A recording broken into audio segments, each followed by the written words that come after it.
Welcome to yet another episode of the panel.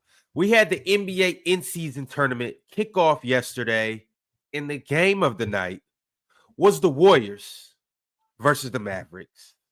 And the Warriors started off their NBA Cup run with the win against the Mavericks. And the story of the night was Klay Thompson's return to San Francisco in the Chase Center. And Klay Thompson got a warm welcome as we expected in his first game back.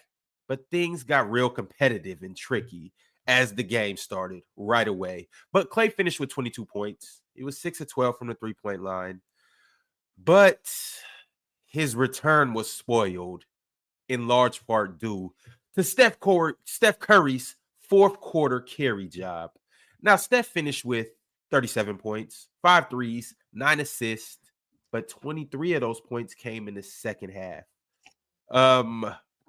The Mavericks were up 6 with 4 minutes to go, and then Steph Curry went in the kitchen, put his apron on, put his chef hat on, grabbed the spatula, and started cooking, scoring the last 12 points for the Warriors to put the Mavs to bed.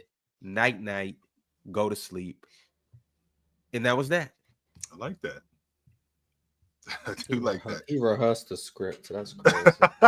You don't think he came up with that, Mars? I don't know, man. I like that. But, I mean, I guess. Whatever. I do like that. But Ron, I know it's early.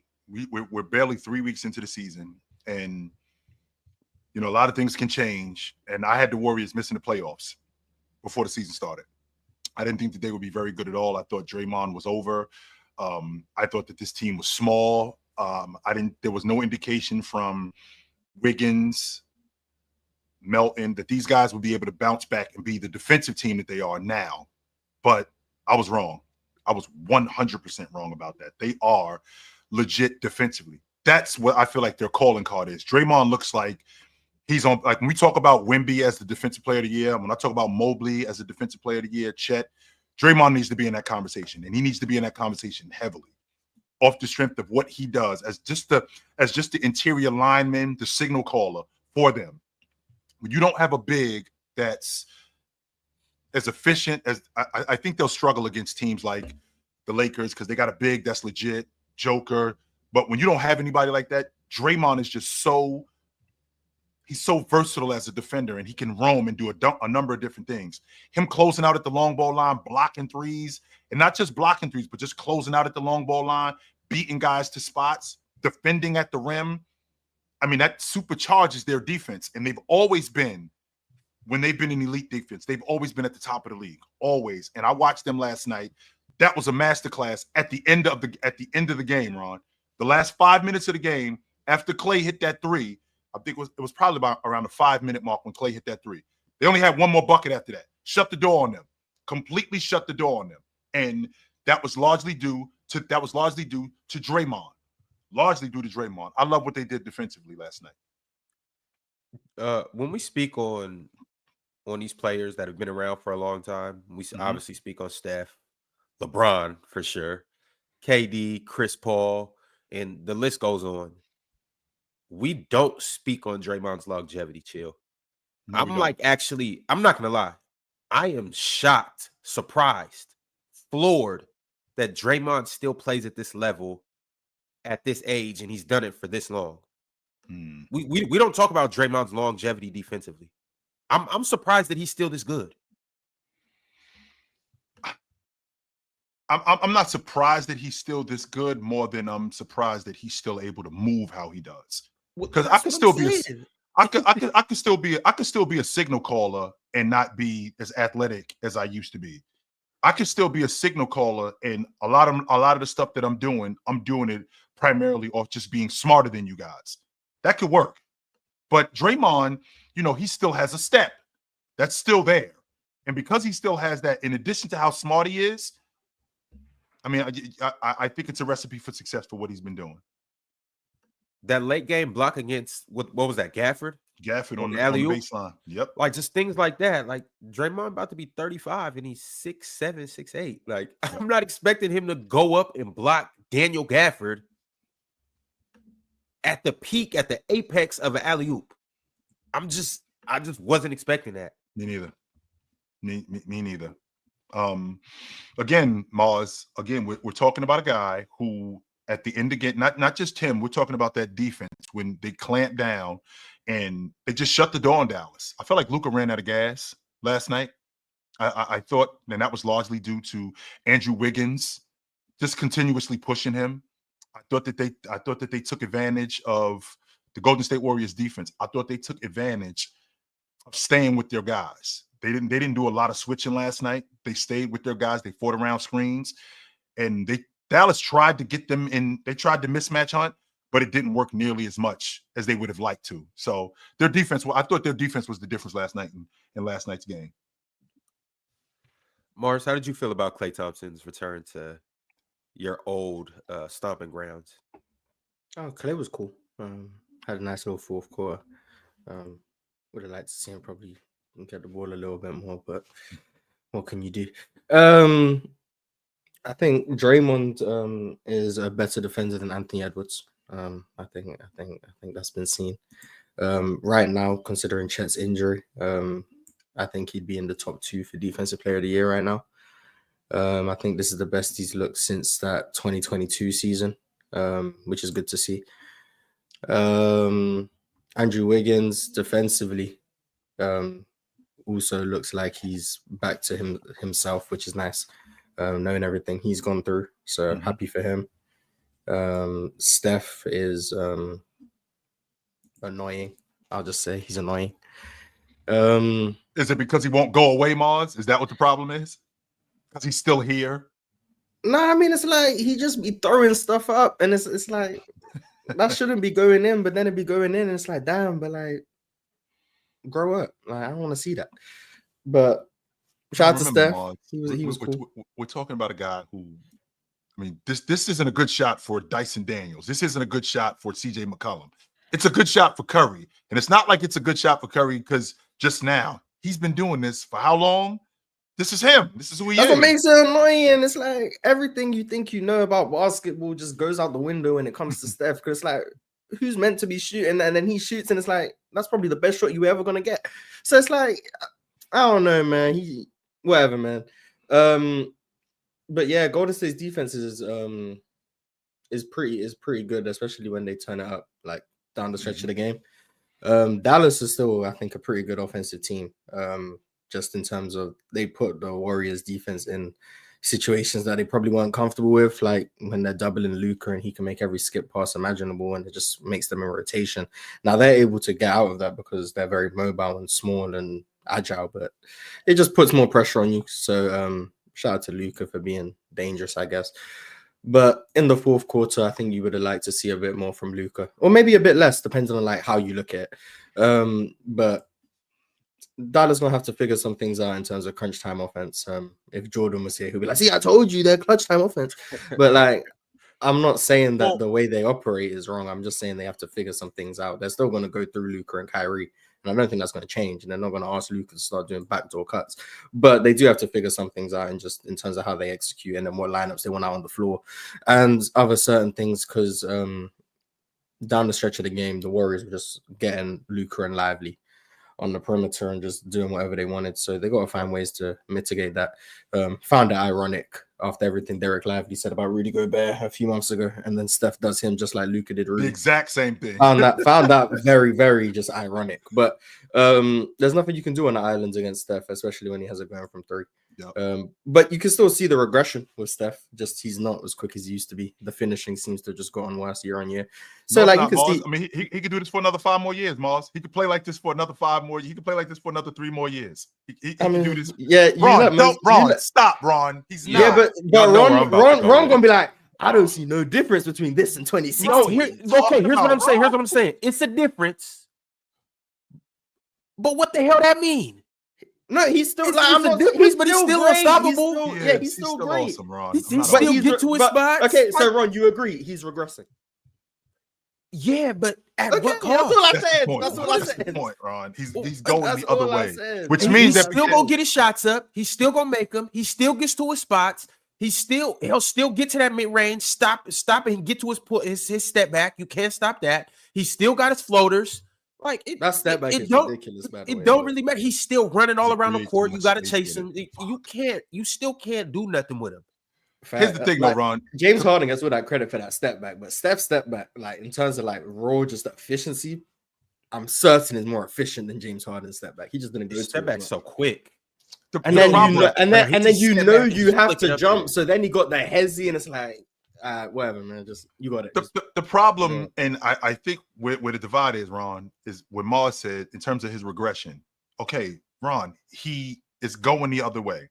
Can he still get to his spots? Yes. Can he still shoot the ball? I think Steph is going to be able to shoot like this at 45 years old. He probably won't be in the league, but I still think he'll be able to shoot like this at 45. But his mobility. So because he's slowing down, that won't be as consistent. Like when you watch him yesterday, when you watch him earlier in the season, is he doing the same thing in terms of mobility that he was doing in 22? Is he doing the same thing that he was doing in 21? So the regression, it causes him not to be as consistent in terms of his scoring, because we're going to get times when he's not going to be able to get shots off because I'm slowing down, not because I'm still not nice with the pill. And that's where the offense, when moving the basketball comes in. But is he still awesome? Yes, he still is. But we have to admit, this Steph Curry at 36 years old ain't Steph Curry at 32. It's not. I'm only focused on Steph Curry at 36. I am too. And the thing about it is, obviously with age comes experience, comes wisdom, comes understanding of when to pick and choose. Steph don't dribble around as much as he used to. He'll get the mismatch he wants. He don't like when he got lively on those mismatches last night. Yep. He was getting straight to it. He wasn't going back and forth and doing all of that. It was 3-4 dribbles, getting to my spot, getting to my floater. That last dagger, he got the switch, crossed over. I don't know if he went between his legs or what, but I know he got to a step back and got a shot off. Steph not really playing around like that. He getting straight to his shot and putting a bullet in you. And now, fellas, I gotta say this. I just have to. The Warriors are at the top of the Western Conference. I know Jokic is doing what he's doing. I knew it was coming. But as of right now, Steph is the league MVP. Stephen Curry is the MVP of the NBA. Bro, he missed. Bro, he missed like 2 weeks. What are you talking about? Okay, he didn't miss that many. The seasons were going for 3 weeks, but like he missed like a week and a half or something like that when he rolled his ankle. He not the MVP. He's missed 3 of that. He's missed 3 of their 11 games and they went 3. Here's what I'm saying. If they continue to win at this rate, and if Steph Curry continues to do what he does, he can be the MVP. Steph Curry will be the MVP over Jokic. Now, I know Jokic is doing historical things right now, but I don't expect Jokic to lead the league in assists, lead the league in rebounds, and average damn near 30. But even if he does that, nonetheless, if they finish at the top of the West and Steph Curry continues to dazzle and razzle and fourth quarter clutch performances and put up the numbers that he's putting up, we seen the same thing last year with SGA. Chill, we can gift wrap it and give it to Steph. So why is KD not the MVP? Because they're not at the top of the West.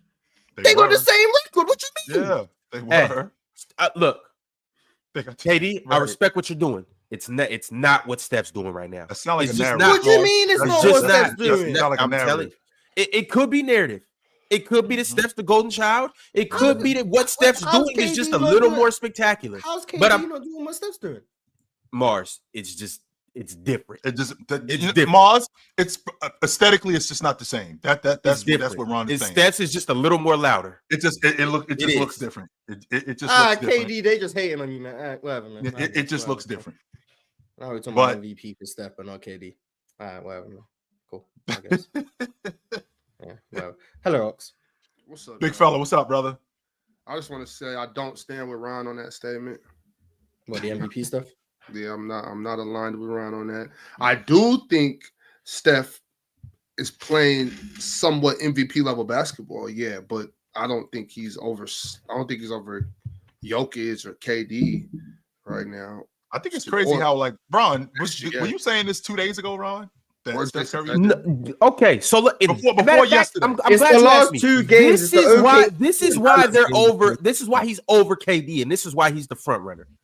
Okay, well, he's definitely not the front runner. To me, on my list, Or They AD, beat the that's right. Celtics. Y'all big bad Celtics, best team in the league, back-to-back champs. put you gotta Daniels in understand. MVP You got talks. to, Okay, but put Daniels in MVP talks. you also got to understand that yes, there is a little bit of narratives to the MVP. They Sure. beat the Celtics. Okay, is true. sure. They That is a lost to the narrative. Cavs. Okay, Mhm.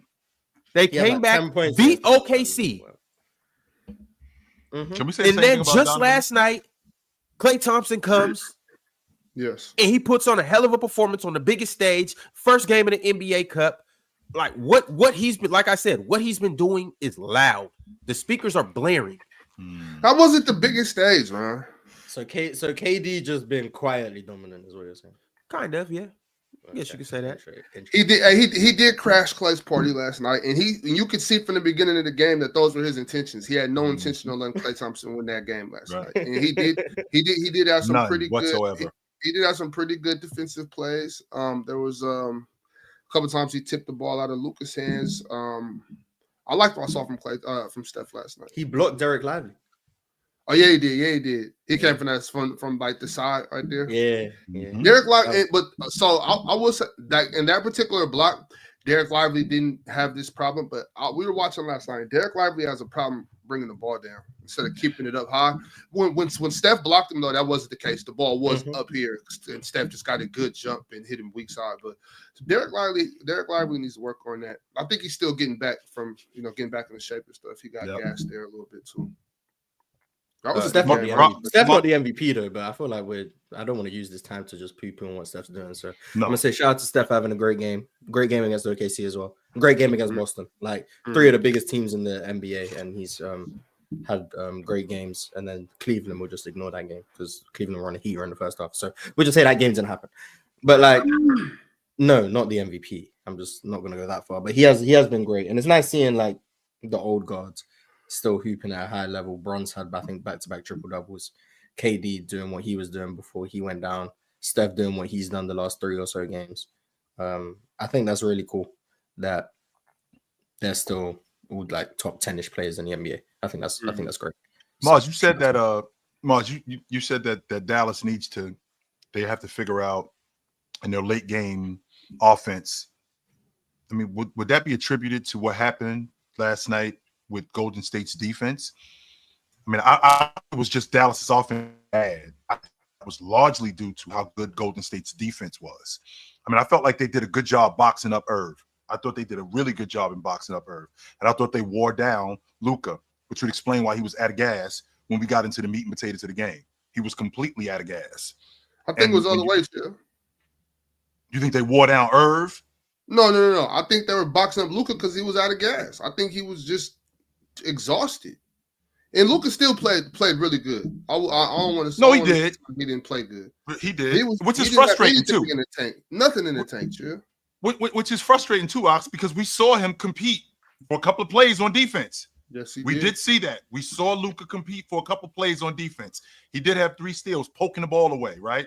We saw him stand in front of a guy. I saw him stand in front of Wiggins, and Wiggins was on the right wing. He ended up beating him to the spot. But then I get 3-4 plays where I get nothing from him. And I don't mean where he's got to, get a steal or get a rebound. I get nothing where a guy will just go right by him. That's where the discrepancy is with me and with myself and Luka. That's where I have a difficult time with him. But I don't think that last night watching Golden State, I just felt like I felt like they wore down. I felt like they wore down Luka, and he was out of gas, and they boxed up Irv. How are we feeling about the Dallas Mavericks right now? Brotherhood, I'm praying for you guys. But the Mavericks are now 5-6, and they're tied with San Antonio for the 11th seed. So who the best team in Texas, huh? The Longhorns?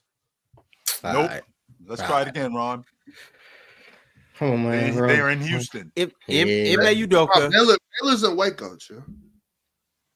Baylor is in Waco, but the Houston Cougars are pretty nice. Yes, they are. But the Houston Rockets, they're not better than the Houston Rockets, though. No, the Houston Rockets right now are running Texas. They're the 5th seed, and they're 7-4. Madison Booker got something to say about that, man. I'm trying to tell y'all the Texas Longhorns. What seed are they, Moss? They're the 5th seed. Someone predicted that. Yeah, so someone predicted that. But no, I'm not worried about Dallas. I think they'll figure it out when PJ's back. Derek Lively only just came back. Still got some continuity things to figure out. Najee Marshall needs to start shooting the three at a much better clip than he is so far this season. Luka apparently has been dealing with some left groin issue. I don't know. I just heard that. I don't know. That's because he's fat, bro. That's because he's fat. That's whatever the reason is, I'm just saying that's what I'll say it, Ox, because they won't say it. I'll say it, Ox. It's because he's fat and he out of shape. That's why. Sure. So he apparently dealing with that. So as time goes on, that will probably sort itself out. If Luka is out of shape, like he's going to work his way into shape, or he's going to stop eating the things that made him eat Luka every season plays himself into shape, does he not? Like, we're not going to act like this is new. I mean, we said this at the start of last season. Oh, Luka's out of shape. Oh, 34, 10 and 9. Oh, MVP. Like, so he'll be fine. Luka will be fine. Kyrie, I think, has been like their shining light this season. I think Kyrie's been really good to start the year. Klay, like I said, I think Klay's been about what you could expect from Klay. I don't think you would expect much more from Klay. Klay's actually been better than expected for me. Oh, I kind of was on that wash train. He's been worse than expected. I expected more from Klay this year. Clay's been... If Klay's been better than you expected, then I think you had very low expectations. What more did you expect from him, Ox? I mean, he's shooting 41 at the long ball line. I think he's averaging 16 or 17 a game, something like that. That's nice. He's averaging 14 and a half. He's averaging 14. I'm just high on Klay Thompson still. I mean, he got some good looks.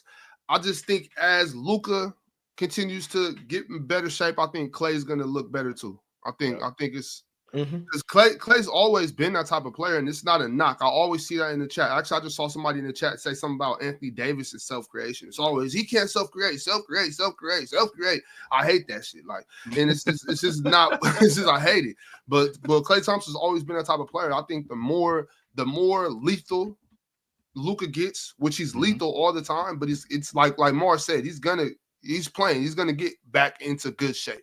The more lethal he gets, the more Derek Lively gets into shape and becomes more of a live threat like he is, that's gonna leave Klay Thompson. Give Klay Thompson just a little more time to get those shots off, a little more time to get open.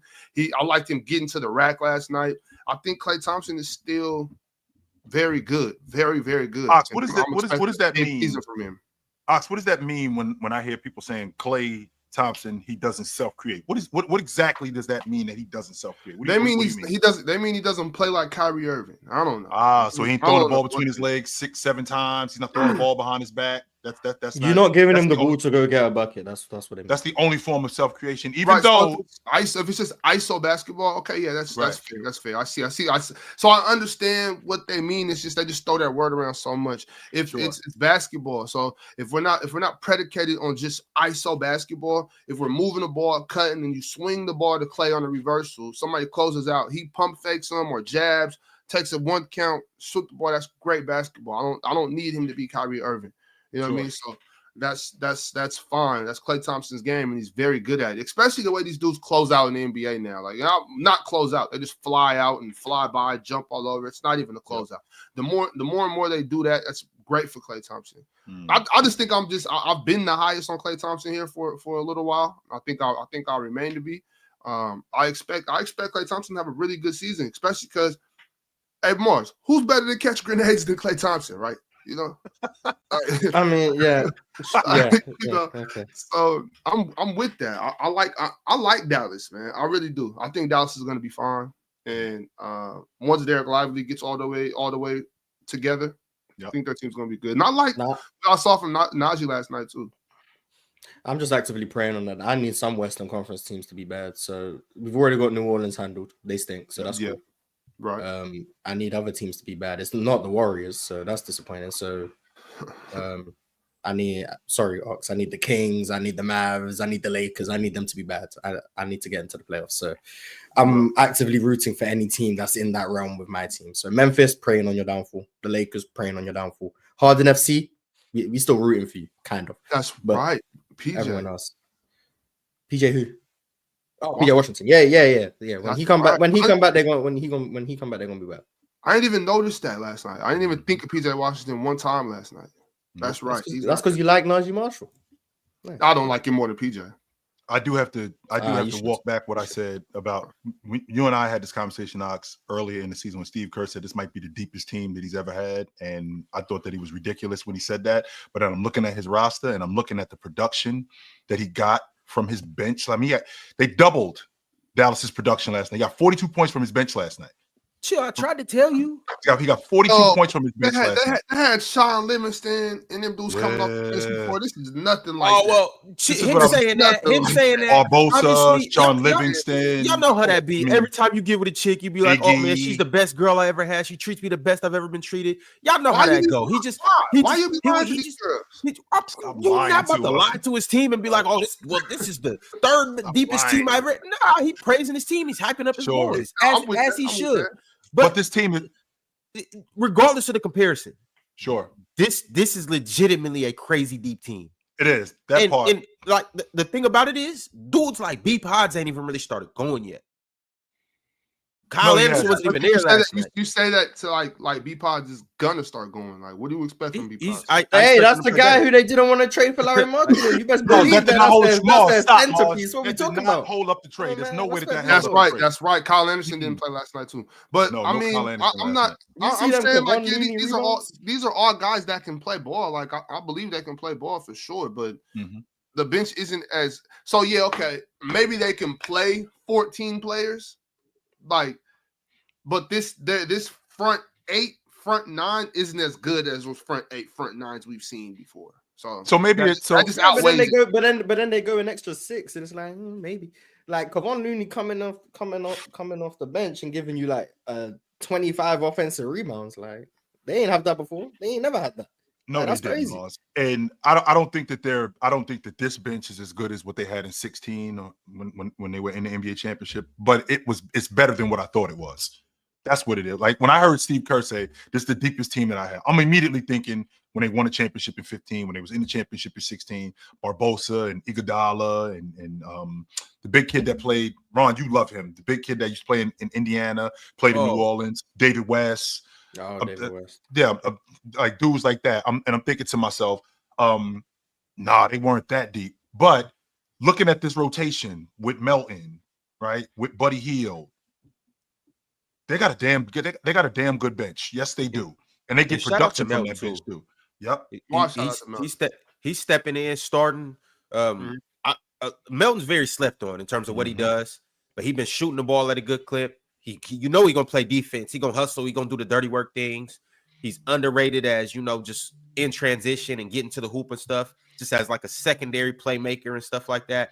D'Anthony Melton, he's a good plug and play guy next to Andrew Wiggins, Draymond, and Steph. Yeah, definitely. Ron, what I don't want to do. I'm kind of low on him though. I am. I'm D'Anthony Melton. Interesting. Based on what, Ox? I just don't. You just don't like his game, or it's not that I don't like his game. I just don't. I mean, he's just like kind of just there, Like he does little things, and I don't know. I just primarily what a rotation guy is, though. I just need to see a little more chill. Like I got high expectations for him, and that's because Steve Kerr. You know what I'm saying? Said what he said. So now I just want to see something. D'Anthony Melton is kind of like, bro. Just let Buddy play, bro. You like, what do you know what I'm saying? D'Anthony Melton is the defense for him. It's not D'Anthony Melton's not really there for offense. They got Gary. I understand that. They got Gary Payne for that. My thing is, I disagree with Chill about the boxing up of Kyrie Irving. I think Kyrie was making plays when he needed to, doing his thing when he needed to. I don't think D'Anthony Melton can guard Kyrie Irving. You know what I'm saying? I'm like, with that being said, a lot of people can't guard Kyrie Irving. I'm just like, So my point with that is, it's like, just play Buddy. But here's the thing, though, Ox. When I say boxing him up, I thought they boxed him up in different ways. It wasn't like, it was just one-on-one where D'Anthony Melton just slowed down. He just slowed down Kyrie Irving. No, nobody one-on-one is slowing down Kyrie Irving like that. I thought that they did a good job in blitzing him. I thought they did a good job in jumping him and getting the ball out of his hands as a unit. That's how I felt like they slowed him down. And as far as their bench, I mean, if you got Kuminga, Hield, Pods, Looney, Moody and Gary Payton coming off the bench. Forgot about Moses. Yeah, man, that's a recipe for success. Gary Payton is a disruptor more than anything, right? Gary Payton is a disruptor. He's an irritant, and when you got guys like that, I don't know I don't know if you go wrong with that. I don't know if you go wrong with that kind of rotation. So I think that Steve Kerr might have oversold me on his rotation being as good as 16 or 15.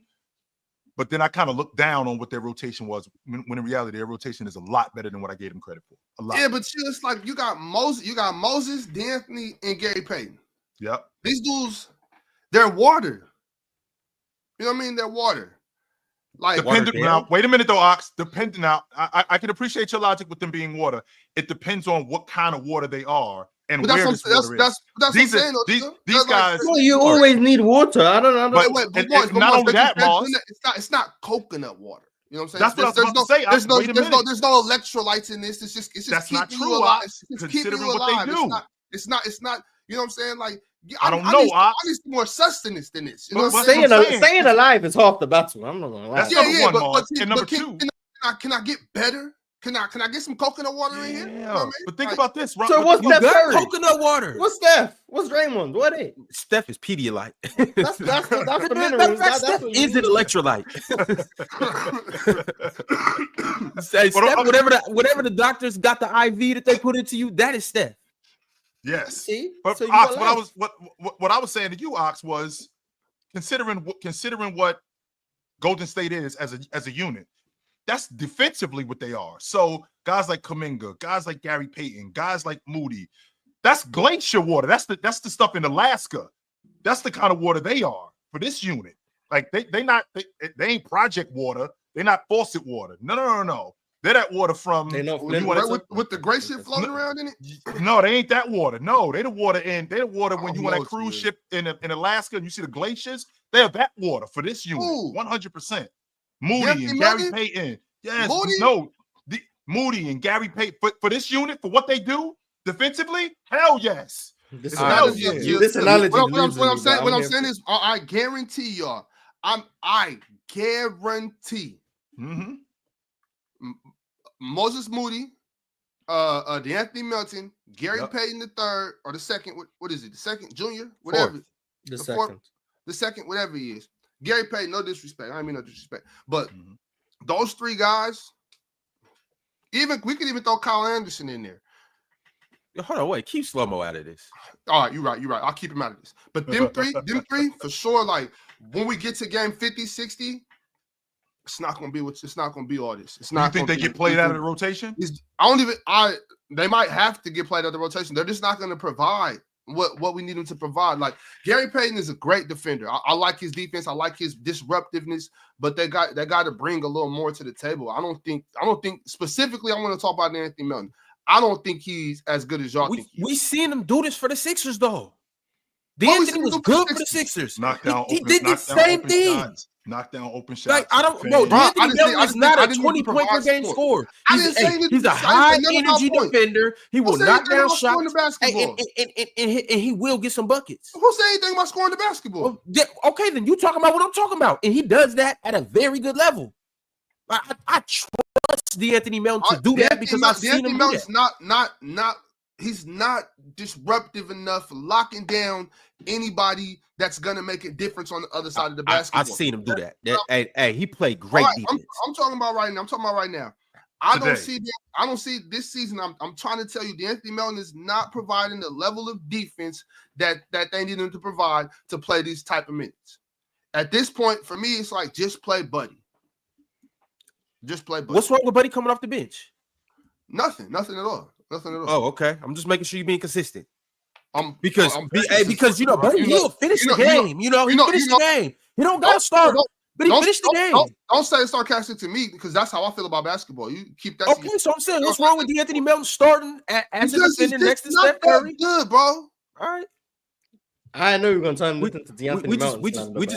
We beg to differ, but just continue to watch and you'll see what he provides for this team. On top of that, he don't need to be that good. Steph Curry's over there, Draymond's over there, Wiggins is back.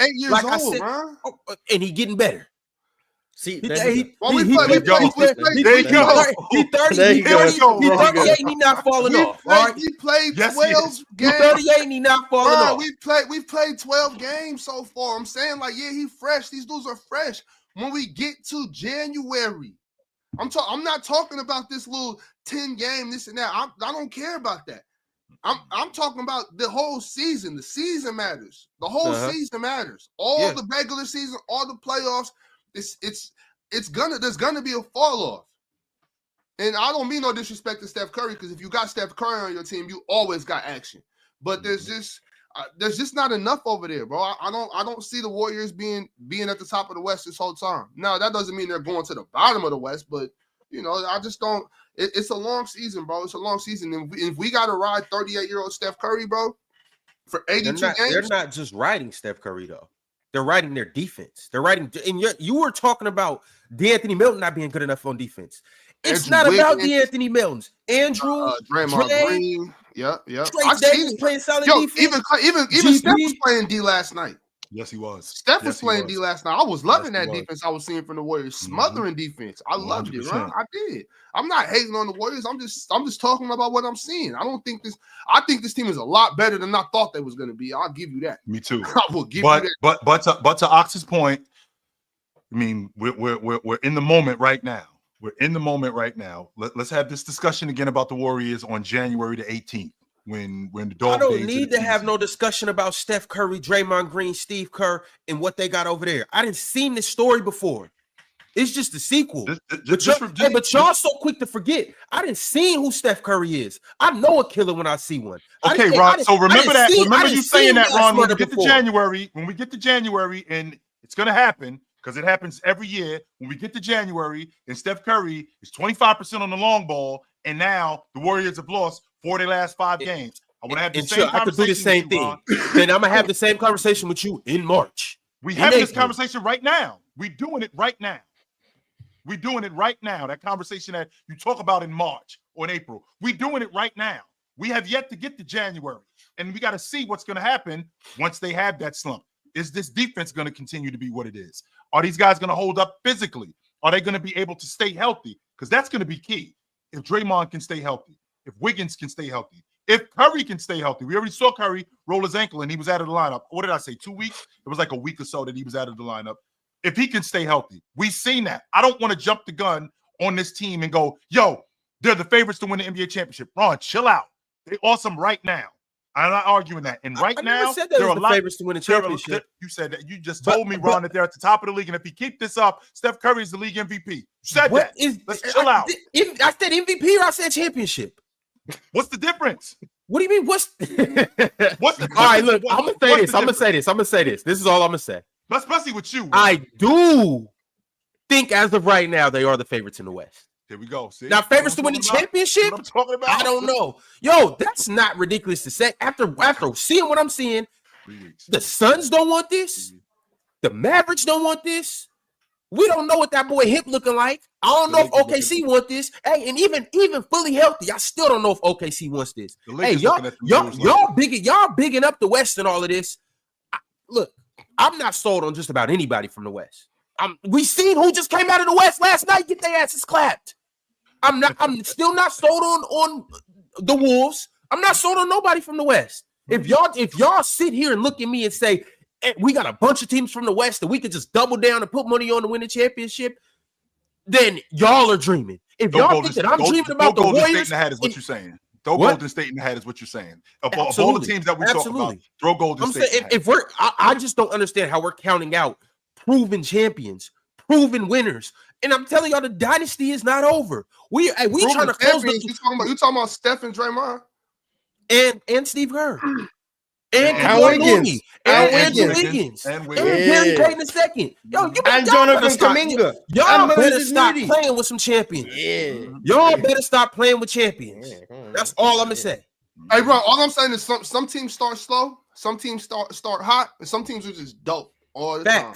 The Bucks is coming. I don't know what's going on. You know what I'm saying? No, they did beat the Raptors. They did beat the Raptors. The nice 14-15 matchup. Hey, man. We'll get to that in a little bit. I'm curious to see what's going to happen. I also understand why everybody's getting so upset. You know, the whole chat all mad. Like, y'all relax, man. Pull your skirt down. I can see your panties. Calm down. It ain't no big deal, bro. Like, dub panties, dub draws. But make sure y'all like the video. Make sure y'all subscribe to Player's Choice. And shout out to the chat. Shout out to our Hall of Famers, my man KT, my man Hunt Gilgors, my man Multi Kenny, and my man Cobra, son of Raditz. All right, fellas. We talked about the Warriors and Klay, but let's go out east because there was a return of a superstar that didn't really quite hit the way we expected it to hit. What you mean it didn't hit? Haters, man. Haters. Joel Embiid came back from injury and he played his first game of the season against the New York Knicks, but it was a bit underwhelming. He only played 26 minutes and he only scored 13 points and he only had 3 rebounds and he was 2 of 11 from the field. And the Knicks got the win, 111-99. I was 25 points off the prediction. That's not too bad. It wasn't too far off, just 25 points. He just fresh back though. That's okay. Yeah, it was nice to see him back on the court. Got to get into game shape, but it was nice to see him out there. Even when he's not scoring, I mean, he can still somehow just get to the line. I don't know how he does it at this point, but you can see just the effect he has on the court. Like you could just see it. It's different when he's out there as opposed to when he's not. He's got to get into game shape for sure. Like you can see just in terms of settling for threes, lumbering up and down the floor. Like he's not in game shape right now, which is unfortunate because with the whole Philly in, I don't know how long they can really afford to wait for him to get into game shape, but they're gonna have to go with that. Paul George looked nice, which is good to see. Jared McCain has to start for them or play more minutes. He's really, really good. Especially with Messi out the lineup. Yeah, but I mean, there's not much to say about this game if we're being honest. Like Embiid didn't look like Joel Embiid, besides getting to the free throw line. Paul George looked good. And don't forget that, Morris. Don't forget. That's how he gets to the free throw line. And all in his hands. And the Knicks just handled the game really from start to finish. Like there wasn't really a time where it was like particularly close, if we're being honest. So there's not really that much to say other than Mars won't say it, so I'll say it.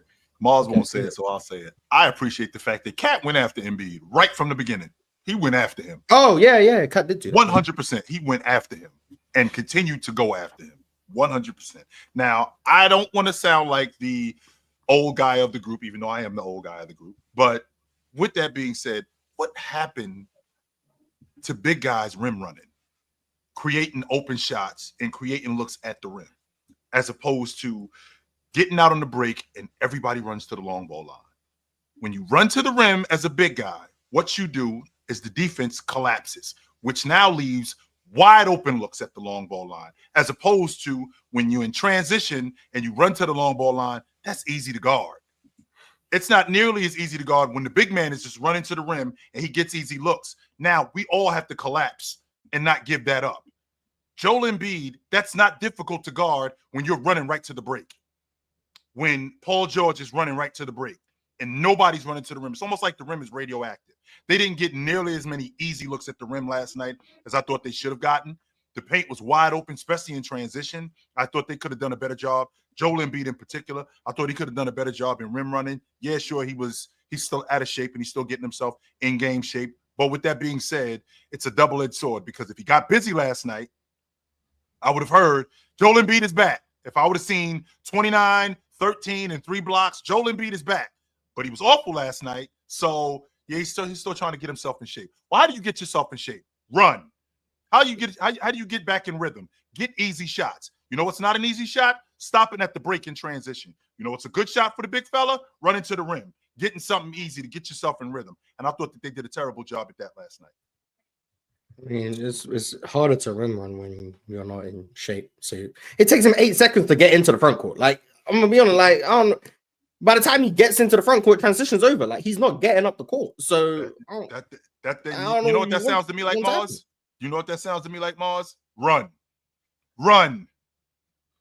big fella. 5 minutes and asked to be subbed out. Like, he's clearly not. And you know what? How else are you going to get in shape? Run. You could do it, big man.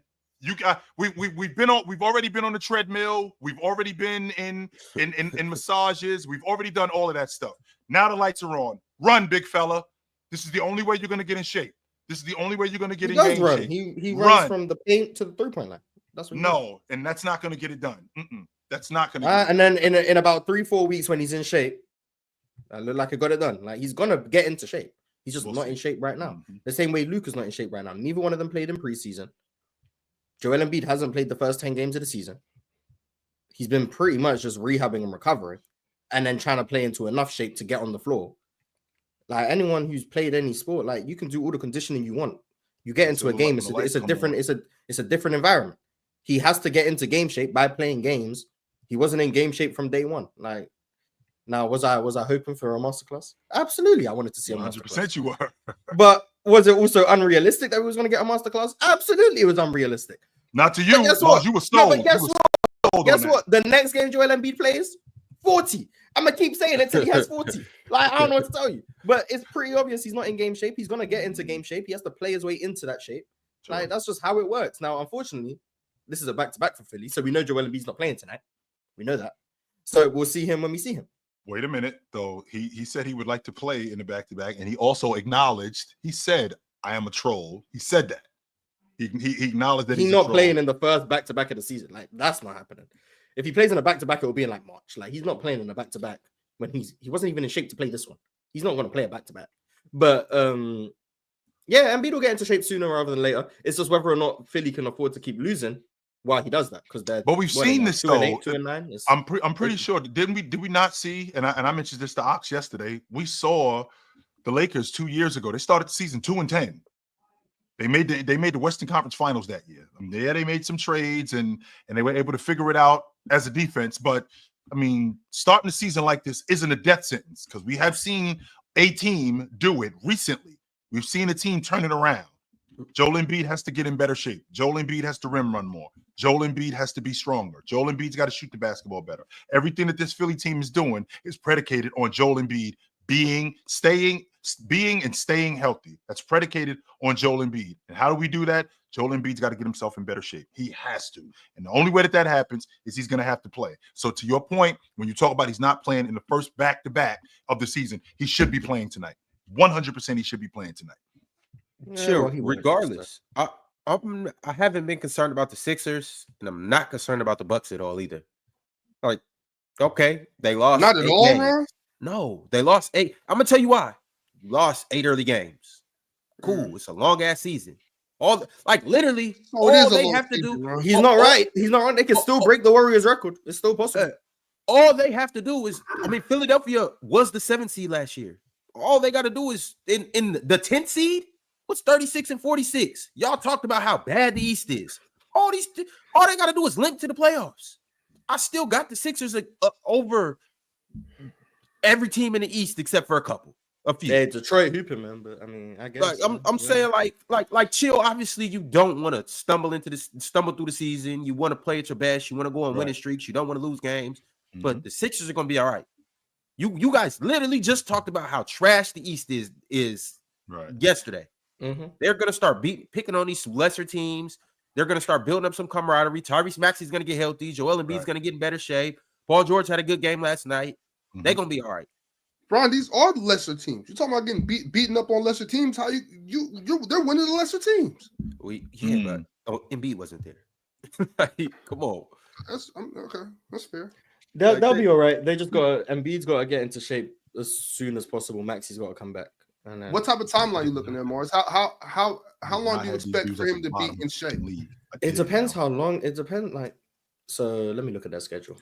and then on top of that, Morris, added to that, when you answer that question, also remember, a lot of times it's not up to you whether you can play back-to-backs or not. If his knee is this bad, he had to miss this much time. He was running around all summer with a toddler on his knee. Oh, he's still got that on his knee right now. But right, he just said he's playing with that now. So. Yeah, that's what I'm saying. Like, troll or no troll, are you going to be able to physically play back-to-backs? Is your training staff going to allow you to play back-to-backs? Joel Embiid is not playing in these back-to-back games. Or can they win without Joel Embiid? Well, they play Cleveland tonight, so they lost. We can accept that. So they're going to be 2-9. Man, they play that boy last night. Don't nobody care about. Well, nah. I mean, I guess the Knicks and it. Either way, they were probably going to go over too. Tomorrow's not tonight's not the in-season tournament. Last night was the in-season tournament. Yeah. They had to play him last night. But yeah, so they play Cleveland tonight. Embiid's not going to play. So if they win, hey. But if they lose, 2-9, then they go Orlando Friday, then Monday Miami, Wednesday Memphis, Friday Brooklyn. I expect Embiid to play in all of those games. Then they got Sunday the Clippers, Wednesday the Rockets, and by like December, so like those next 7 or so games, by December I expect Embiid to be in shape. That's what I expect. He's gonna have a run of games where he plays 1, 2, 3, 4, 5, 6, 7 straight games. I expect him to be in shape, relative shape, good enough shape to where he can help Philly win. And then hopefully sometime mid-December, Maxi's back, and then they should just. And this is assuming no setbacks. Like, there's always the Embiid's out there. He re-aggravates something, and it's like, oh, okay. You see, he got hit in the face by Cat's big ass head. Yeah, well, if he would have gone out, I got another scared. face or something like. I really thought it was because he was on the ground for a little bit, holding his face. But hey, Morris, it takes Joel 3 weeks to get back. Let's play a little game, Morris. Just me. Okay. What is he averaging? Out of shape Embiid. What is he average? Well, he's averaging 11 and 3 right now. Yeah, we started off kind of bad. Mm-hmm. I'd say probably averaging about 23 and 6, something like that. And then he gets into shape, and then he just starts destroying teams. And then, Embiid's still not going to win a championship. And then it's like, and I'll just be running victory laps in the regular season, and then he'll get hurt in April, and I'll be like, he'll be healthy next year. Like, so that's what's going to happen. But yeah, probably about 23 and 6 for the next few weeks. Okay. 6 rebounds. That's all I'm getting, Mars. You got 3 last night. You got 3 last night. I told you he wasn't going to rebound. I told you that was going to happen. I told you he wasn't going to rebound. Get on the glass, playing volleyball. He just out there like he barely moving. Like if the ball not coming straight to him, he not going to get the rebounds. Like it wasn't hard to foresee. Like it's taking him 9 seconds to get into the front court. If the ball's not coming to him for a rebound, he's not going to chase it down. There was a time where Knicks got like 2 offensive rebounds because Embiid weren't going to chase him down. Like looks like he's walking in cement. It does. So give him a couple weeks, and then we'll be in shape, and then he'll be back to whatever he's averaging, 34 and 10 or whatever. I mean, what was his knee still hurts, man. I doubt he's gonna play without any discomfort ever again. Right. That's probably what it is, right? It's just about tolerance. So. They signed him to an extension too. All right. Mars mentioned Joel Embiid's never gonna win a championship. Well, it's funny he said that because chill. Your cousin Shaq has some things to say about Joel Embiid. I'm gonna play this clip on what he said last night. You guys, let me know if you can hear it. But this was the fear I had for Joel Embiid. You announced arrogantly, "I'm not playing back-to-backs, Ernie. I'm not injured, but I'm sore. I come in when I want to come back." Now, when you say things like that, you're supposed to come back with extra energy. 0 for 3. I'd have been 0 for 15, but you know what y'all have said? Hey, Shaq's not playing well, but he's playing aggressive. So the plan that they're having, it's not working. And not only that, I say this respectfully, Joel Embiid will never win a championship until he gets his mind and his attitude right. York, it's a tough. Joel Embiid don't possess the kind of heart Shaq got. It's different. He not no dog like Shaq. I hate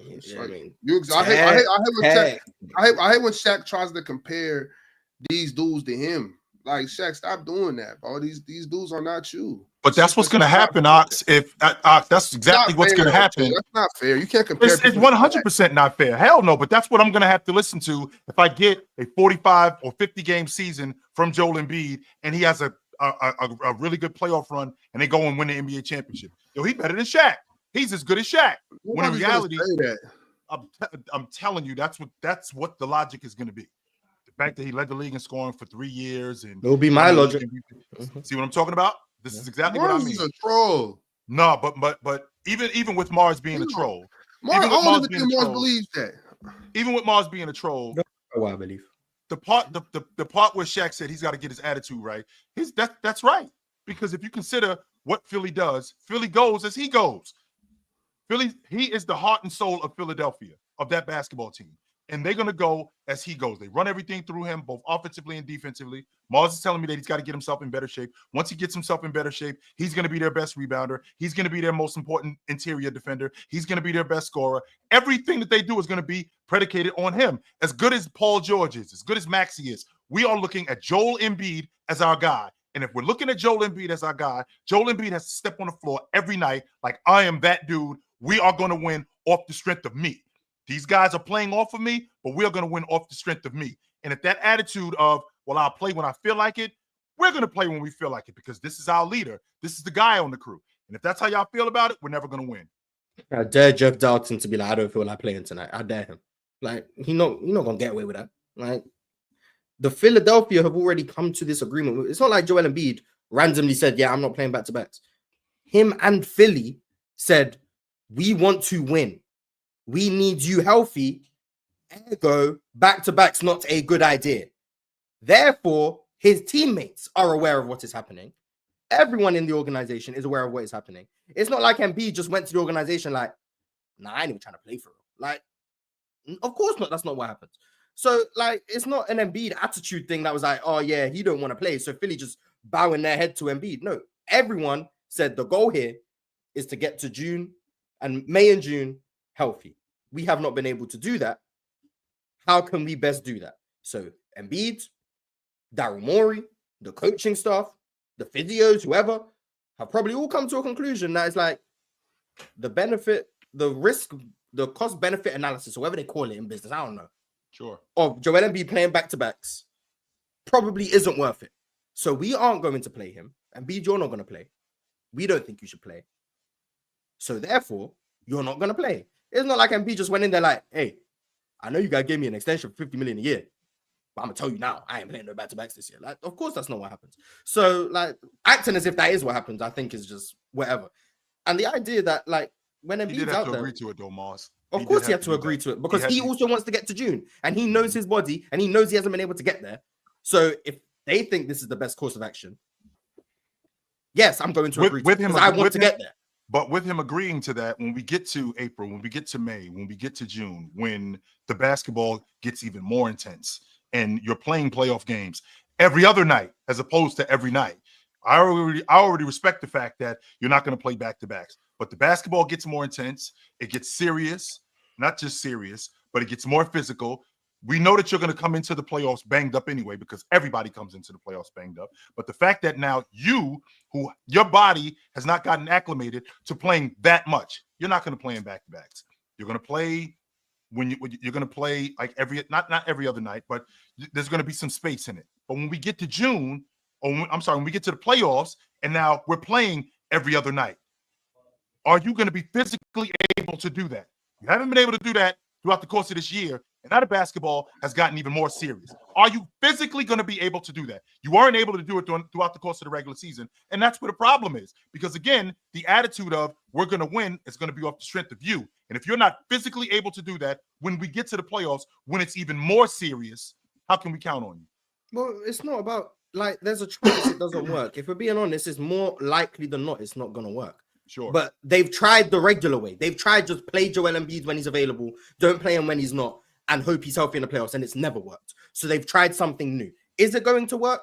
I doubt it. I doubt Philly are winning a championship this year. Let's be honest. I think we all doubt they're winning a championship this year.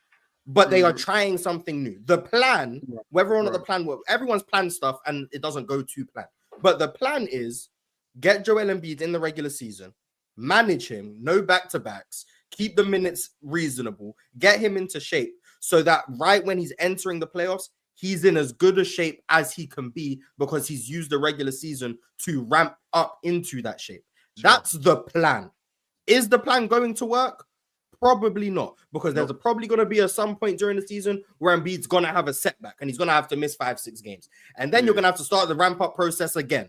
And then it's going to be, oh, well, now we're 3 weeks behind where we were supposed to be because we had to have this delay in the middle. So is it likely it's going to work? No, but it's definitely a more sound plan than what they've been trying for the last 9 years that we know doesn't work. It hasn't worked one time. So I think it's a good thing they're trying something new. Is it going to work? Probably not. But what's this quote? You keep trying the same thing over and over again, expecting different results.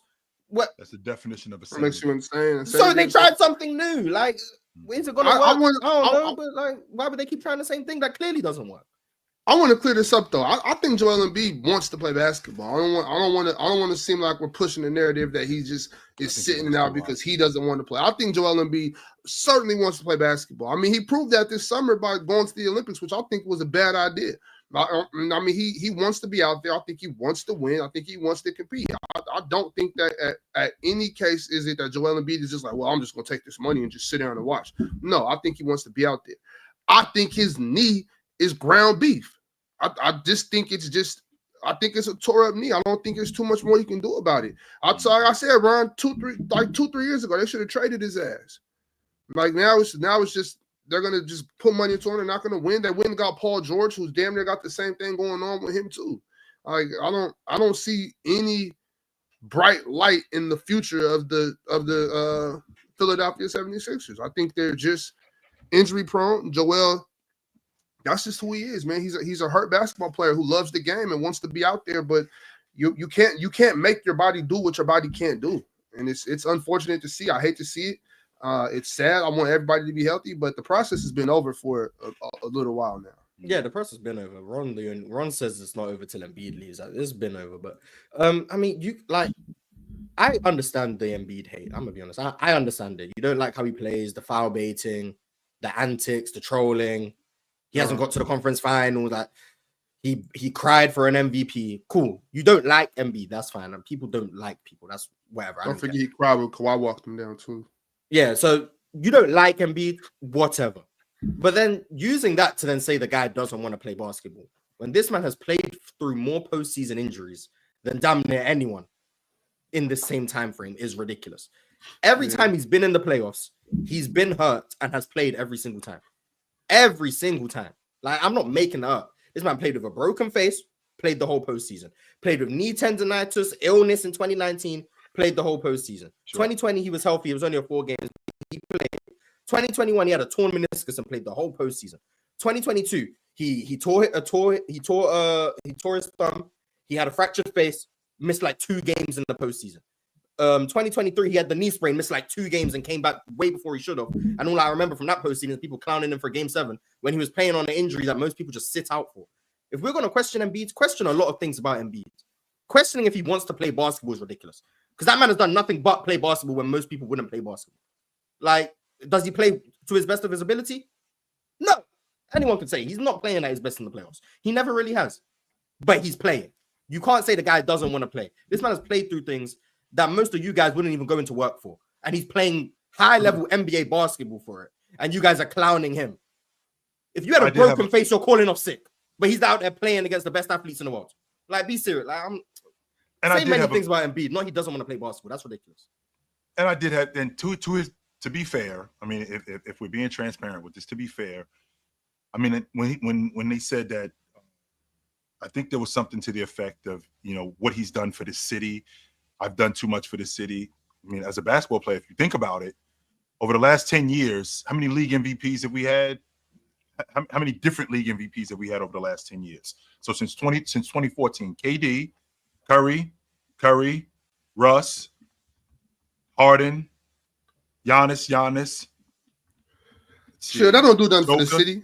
It 100% does. Let me tell you why. Because you haven't had a league MVP in your city for 20-something years. That's them Philadelphia. They can't eat off that MVP. They need something. They need a trophy. No, they got a league MVP. They got a trophy. That's number one. They got a league MVP in their. Not only do they have a league MVP in their city, they got a Joel's trophy case. That's a Philadelphia MVP. Exactly. It's for the whole. And they got a scoring leader in their city. Award. And they got a scoring leader. Nah, man, that's a team award because your team gotta be good. Remember, you gotta have a good team to win the MVP. So, like, and they got a scoring leader in their city. They haven't had that since Allen Iverson. That was over 20 years ago. They haven't had that. So the idea that he's done nothing. Now, of course, winning a championship is hard. I won't argue that. But my biggest problem with Joel Embiid, and I'm saying it on record again, my biggest problem with Joel Embiid is that I think he made a glass. That's it. I don't even think that's nothing to do with anything else. It's just he is. But I think he made a glass. And can I hate that idea of, like, people say this a lot about athletes or just rich people. If I was getting paid this much, I would do this, this, and this. No, you wouldn't. First of all, you probably wouldn't. But second of all, Joel Embiid's money is guaranteed. Whether he plays or not, he's getting this $50 million.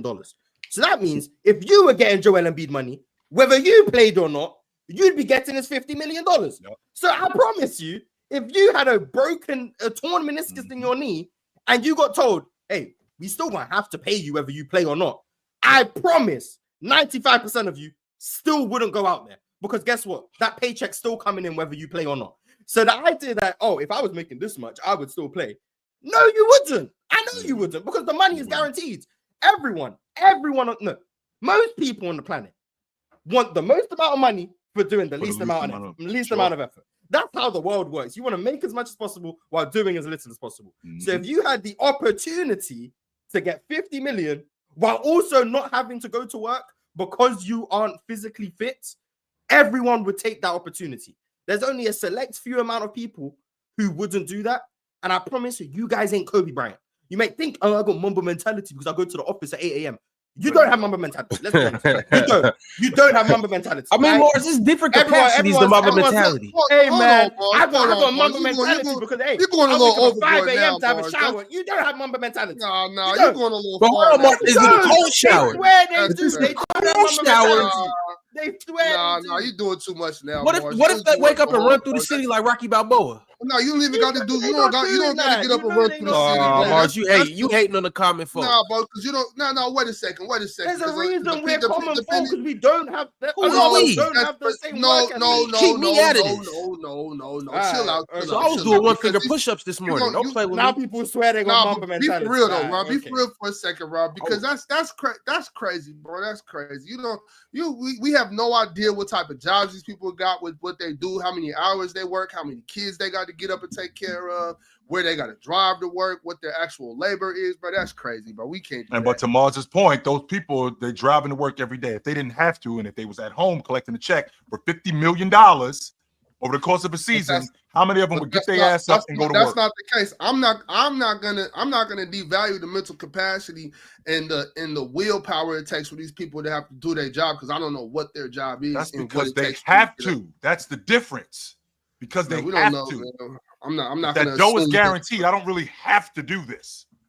I don't have to go to work. I could go when I feel like it. Mars, chill. All I know is if I was Joel Embiid. Wait, Mars. What's not hard? How do you know it's not hard, Mars? No, I said it's not hard to understand. If people were getting guaranteed paychecks, regardless of if they had to go to work or not, most people wouldn't go to work. Pretty confident. How much of his contract is guaranteed? All of it. All of it. Every penny. All of it. Every penny. Every year, all 50 million is going to him. So if Joel Embiid says I can't play, yes, he gets that money. If everyone in this comment section has 50 million guaranteed today, regardless if they went to work, they I can't do it anymore. If he tells Philadelphia I can't play anymore, it's a wrap. He still gets that bread. And he might get it over the course of 25 years. They might spread it out, but he still gets that bread. And they cash in the insurance. I'm here to tell you, if I was Joel Embiid, it's not that hard to understand. If I'd be sitting on the couch with some fine as wine, steak on my plate, watching Players' Choice takes. And I would be liking the video too. If I was Joel Embiid sitting on my couch and I was watching us right now in this moment in time, I probably for sure would subscribe, be a Hall of Fame member, and like the video. It's no way that I wouldn't like the video. If Joel Embiid just calls Daryl Morey and like, yo, Daryl, I'm done with this shit. They're not paying him all that money, bro. Yeah, I don't know about retire. I don't know. I just know if Joel Embiid is on their roster, his money is guaranteed. That's all I know. I don't know. On top of that, a lot of people feel no self-worth if they're just sitting around.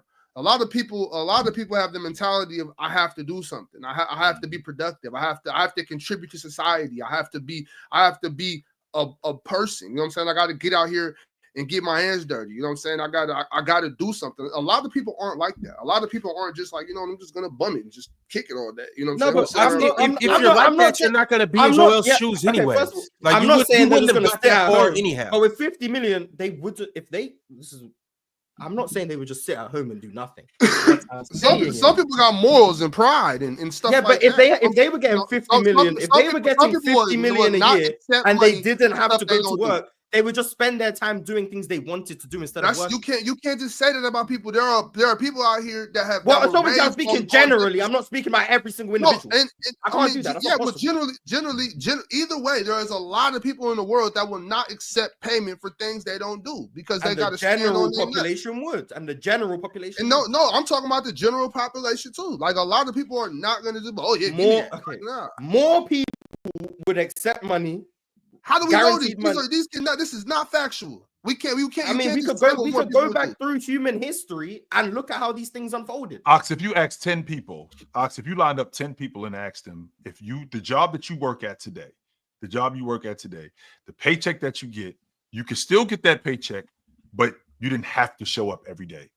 Would they show up every day? They wouldn't. They wouldn't.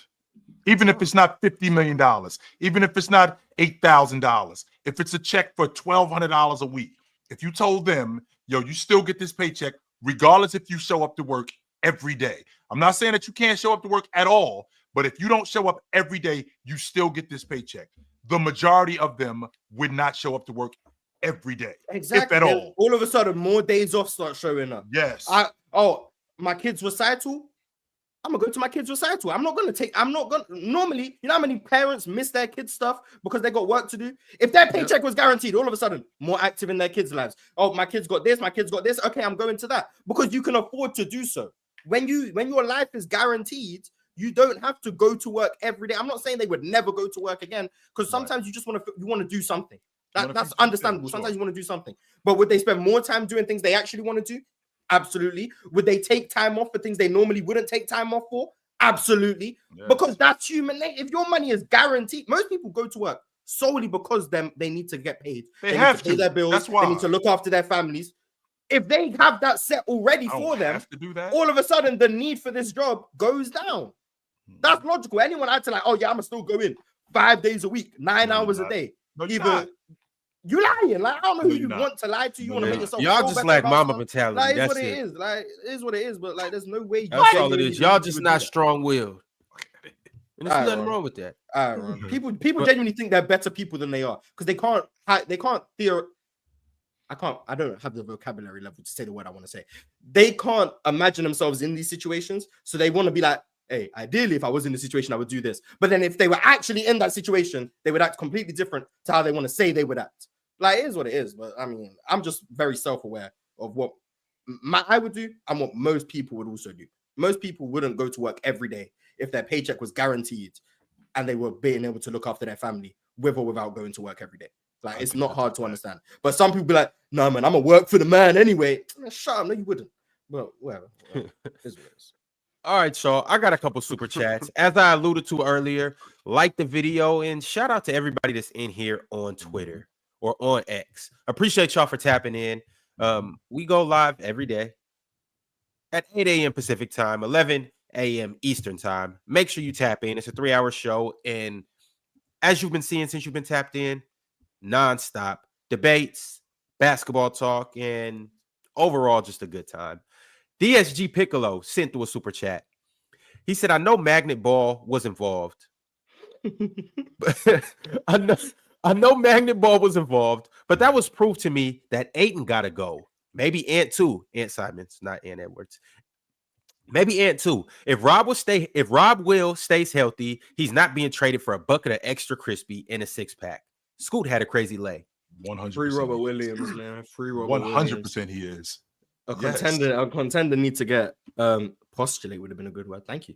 Free Robert Williams, man. He needs to be a contender. Would love Robert Williams. Knicks, but yeah, call up Portland Mag- and ask for Robert Williams. New York, call up Portland and ask for Robert Williams. He's on the books for $25 million over the next 2 years. Not $25 million a season, $25 million for the next 2 years. That's a bucket of extra crispy and a 6-pack you got to give up for him. That's it. That's 2 movie tickets and a couple of Kit Kats. Pieces to move, chill. They got Anthony Simons, Jeremy Grant, and DeAndre Ayton. Those 3 right there should be making phone calls for them 3 already. Mm-hmm. For what it's worth, I mean, Portland did have the Magnets last night, but the night before, 4 or 42 from 3, the Magnets just equalized. That's what happened. Garbage. 9% from 3. Let's be serious. So garbage. The Magnets just decided to be on that. So side. over the last 2 years, we've seen what you just said, Mars. 9% at the long ball line. If I'm not mistaken, then they lose by about 40 or something to that. And then last year they play Oklahoma City. Oklahoma City beat them by 60. So are we expecting this to be a reoccurring theme until they get better? Is this going to be something every year that this happens with them? Where they just have a game where they lose by 655. And they're just garbage. I mean, when Chauncey's not their coach anymore, I think some things will change. But they're liable to get blown out once or twice a year. They're definitely liable for that. So unbelievable. Yeah, I would expect it to happen every so often. MP13 said if you compare Steph's numbers this season from when he's under 30 minutes if you compare Steph's numbers this season from when he's under 30 minutes compared to over, the production is there. They are just pacing him, and he's only playing high minutes against the best teams. So it's basically like Steph per 36 is hooping. He's just playing less minutes. I'm not saying he's using per 36. I'm just saying Steph's numbers look lower because he's playing less minutes, is I think what he's trying to say. If he was playing more minutes, his numbers would look like MVP numbers. For reference, he's averaging 29 and 8 per 36. Per 36, I think is a stupid stat, but just for reference, that's what he's putting up. The year he won the league MVP, I think in 16, he played 32 minutes a game. It's not like Steph has ever played heavy minutes. And Steph's minutes go up in the playoffs where he'll play 36, 37, 38. But for the most part in the regular season, you're getting around 32, 33 minutes a game from Steph Curry. I mean, you can get Steph playing below 30 minutes the whole year and still be a top 4 seed. That's the best, because we're at the point where Steph, LeBron, KD, these old people, they're going to run out of gas eventually. Like, they can't go as like they used to go 10 years ago. So if you're able to pace Steph 29 minutes a game and still be successful and win games without him, they might have a fully well-conditioned Steph come playoff time. And that can be a scary sight. Still don't buy them doing much in the playoffs, but that can be a scary sight. I wouldn't want to see Steph in the playoffs. I know that. I definitely don't want to see Steph in the playoffs. Hell no. Jamal Williams said Spo sold a hero masterclass. And if I got to see Terry Rozier miss every shot and play no damn defense for 40 minutes every night, I'm going to be in jail by Christmas. And Bam needs to get it together by Friday. No damn defense. He ain't say that, Ron. Why you putting extras on him? That's what I felt. It was ironic. Jalen Rose was at that game too. Like, that was very ironic. But yeah, I didn't expect Spo to. I didn't expect Spo to. I'm out. Yeah, I didn't expect Spo of all people to make that mistake. That's you got 30 coaches in the league, Mars. 30 coaches. Of the 30 coaches, this coach is going to call timeout when you don't have any timeouts in the meat and potatoes of games. Which one is not going to do it, Mars? At the bottom of the list. Eric Spoelstra was like the last. Spo is not going to do that. He is not. When I hear people saying stuff like, you know, this didn't cost us the game, you know, we shouldn't have been in that position, but you were in that position. This timeout that Spo called that they didn't have 100% cost them the game. That was the ball game right there. Of all the things that they did last night, when Bam had gotten back screen and Jalen Duren dives to the cup and dunks the basketball, and then Spo comes on because the game's tied. Spo comes on the court and calls that timeout, which is different than what happened with Chris Webber. It was not even close to the same thing that what happened with Chris Webber. People think that it was the same thing with Chris Webber. First of all, Chris Webber, he traveled. When he traveled, he panicked. And he's racing to the sideline with somebody on the sideline doing this when they don't have a timeout. There's somebody on the sideline going timeout. So he's looking at the sideline going, yo, we got a timeout. Okay, timeout. No, they didn't have a timeout. Spo, on the other hand, he calls timeout. How does he not know that they don't have a timeout? I don't know. But that absolutely cost him the game, 100%. If he doesn't call that timeout, we go into double overtime, and we got another opportunity to win. Yeah, that was bad from Spo. That was really bad, and they lost the game solely because of that. So that's tough. But shout out to the Pistons, man. Shout out to the Pistons. Spo's supposed to be checking with his assistants. Like as a head coach, it's really not on. It's on him that he made that call. Sure. So let me finish before y'all get on me. It's not really his job to know how many timeouts we got and all those things. He's supposed to be checking with them. So it is his job to know. It is his job to know that. But he's supposed to be checking with guys like, yo, we got how many timeouts we got? What we got? We got one more timeout. Communicate. We got one more timeout. Right? That's supposed to be communicated. You know what I mean? But it's on him, 100% on him. That was crazy. I don't know. I didn't know that because I didn't see it happen. So I thought that they were getting on Spo because of that last play. And I was like, but Bam got hit with the back pick. That's how was, how was it on Spo? And then they said, well, you called the timeout. And I went back and seen it. I was like, damn, Spo. Like, you really sold that one. And that's like y'all said, you never expect that. You never expect that to know. Of all the people, Max, don't type so fast, Max. Listen to what I said, bro. Don't type so fast. Of all the coaches in the league, of all of them. Keep going, Max. Like, Doc Rivers. I would expect somebody like Doc Rivers to do that. If I'm being honest, I would. Chill. Honestly, What? I'm Why not would even you say that, overreacting to Phil? this from Sproul. I would. Like Let me everybody rephrase make that. mistakes. Let me rephrase that. Steph I that had wouldn't be turnovers. if Bron Doc that missed Rivers game did that. winners.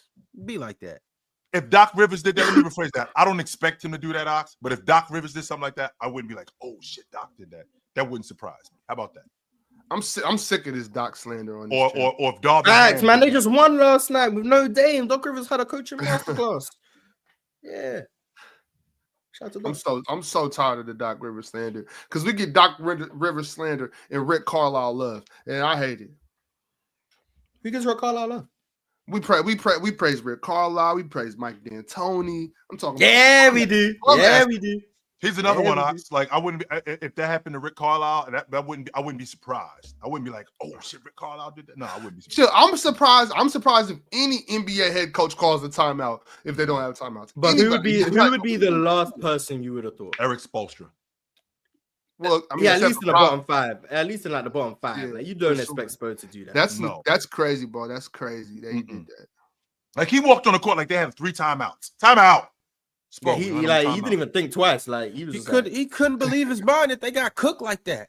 that was He a walked good on the argument. court like timeout. He was just frustrated, Timeout. bro. He was just Yeah, he frustrated. was like, he what lost the his hell? composure. Timeout. He lost his practice. composure. No, this is not practice, brother. No, this is the game, and we don't have no more timeouts. Also, That's hopefully Tim Hardaway's okay.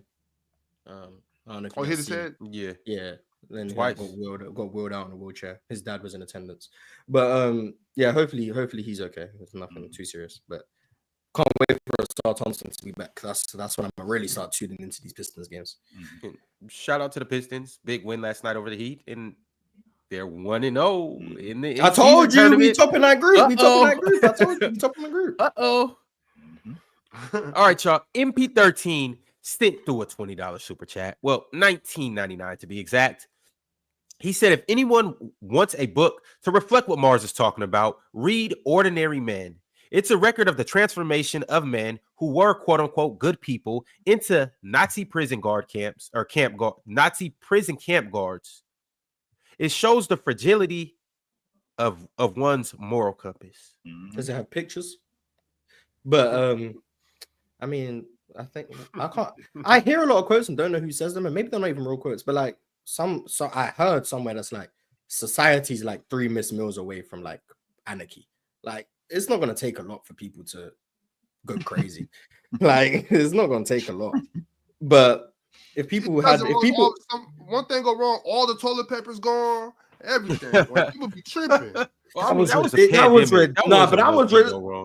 why? Like, what they think that was going to do? But besides the point. But like, people swear they're above a certain thing, and they're just not. But anyway, My grandmother told me when I was a kid, boy, you'd be surprised what you'll do when you have to do it. That's a wisdom. Emperor Beast Kato said Ox is absolutely right. It doesn't matter how many games off they've given Embiid. His body cannot handle high-intensity playoff basketball. Hell break down. But to Mars' point, at least they're trying to do something different. I think that's Mars' stance, and Right, I respect that. So I when, do. when your knee gets to that point, you can take 6 weeks off. Yeah. Your knee will feel great. You go run, play for 20 minutes, and you're down for 10 days. Your knee swells up like a watermelon. You know what I'm saying? You and ice can't get that inflammation out. You know what I'm saying? You can ice it. You can get the massage. When you start moving, it's clicking. But when your knee goes, it goes, bro. Like, Damn. Hip named Slickback came through with the super chat. He said, I'm with Mars. I live my life with no regrets. Yeah, I went to school to get a degree to provide for my life, but if I could get paid to go hang out with my boys and chill, I'm taking it now. yeah. That's just part of it. All right, fellas, we are going to continue to keep it pushing. We had some more games last night, so let's go ahead and dive into some more of these games as well. I'm going to go ahead and throw this on the screen, and we're going to go through the Rolodex of games that happened last night. Remember, it was day 1 of the NBA in-season tournament. We had a lot of good action, y'all. Yeah, we did. It was all right.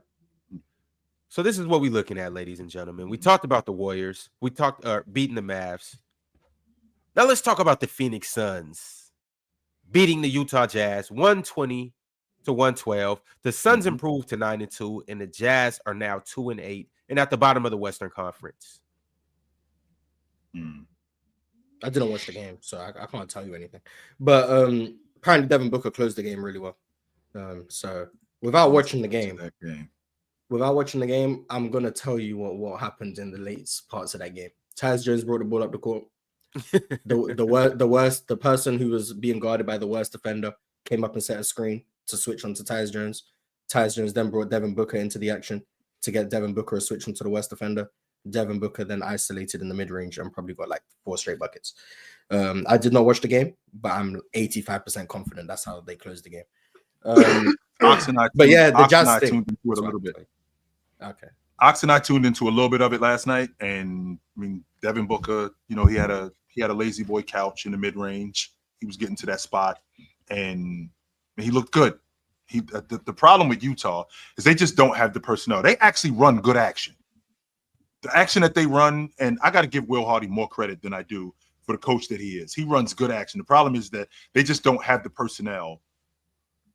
It's kind of like what they remind me of the Olympic team, Australia's Olympic team.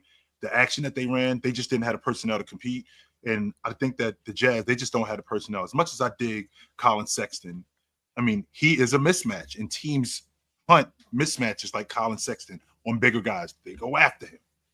They go after Jordan Clarkson. He is a mismatch when he's on the floor, right?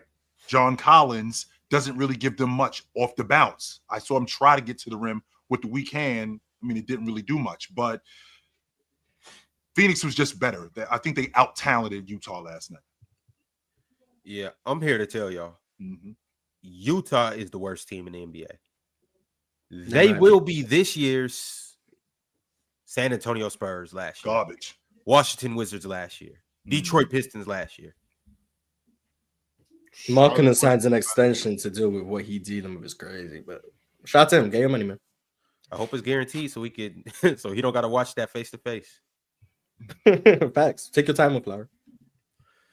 All right, the next game that we got on our slate from last night is the goat. Interesting. The goat. Comments, explanations, thoughts. So, Mars, I'd like to say thank you for turning me on to Dyson Daniels. You're welcome. I wasn't paying much attention to Dyson Daniels because I was wrapped up in Herb Jones when he was in New Orleans, so I wasn't really paying as much attention to him as I should have been. But I watched Atlanta primarily because of Jalen Johnson and Dyson Daniels. With that being said, and this might be a stretch for some people, he gives me Alvin Robinson vibes. I love him in the passing lane. He's a bull.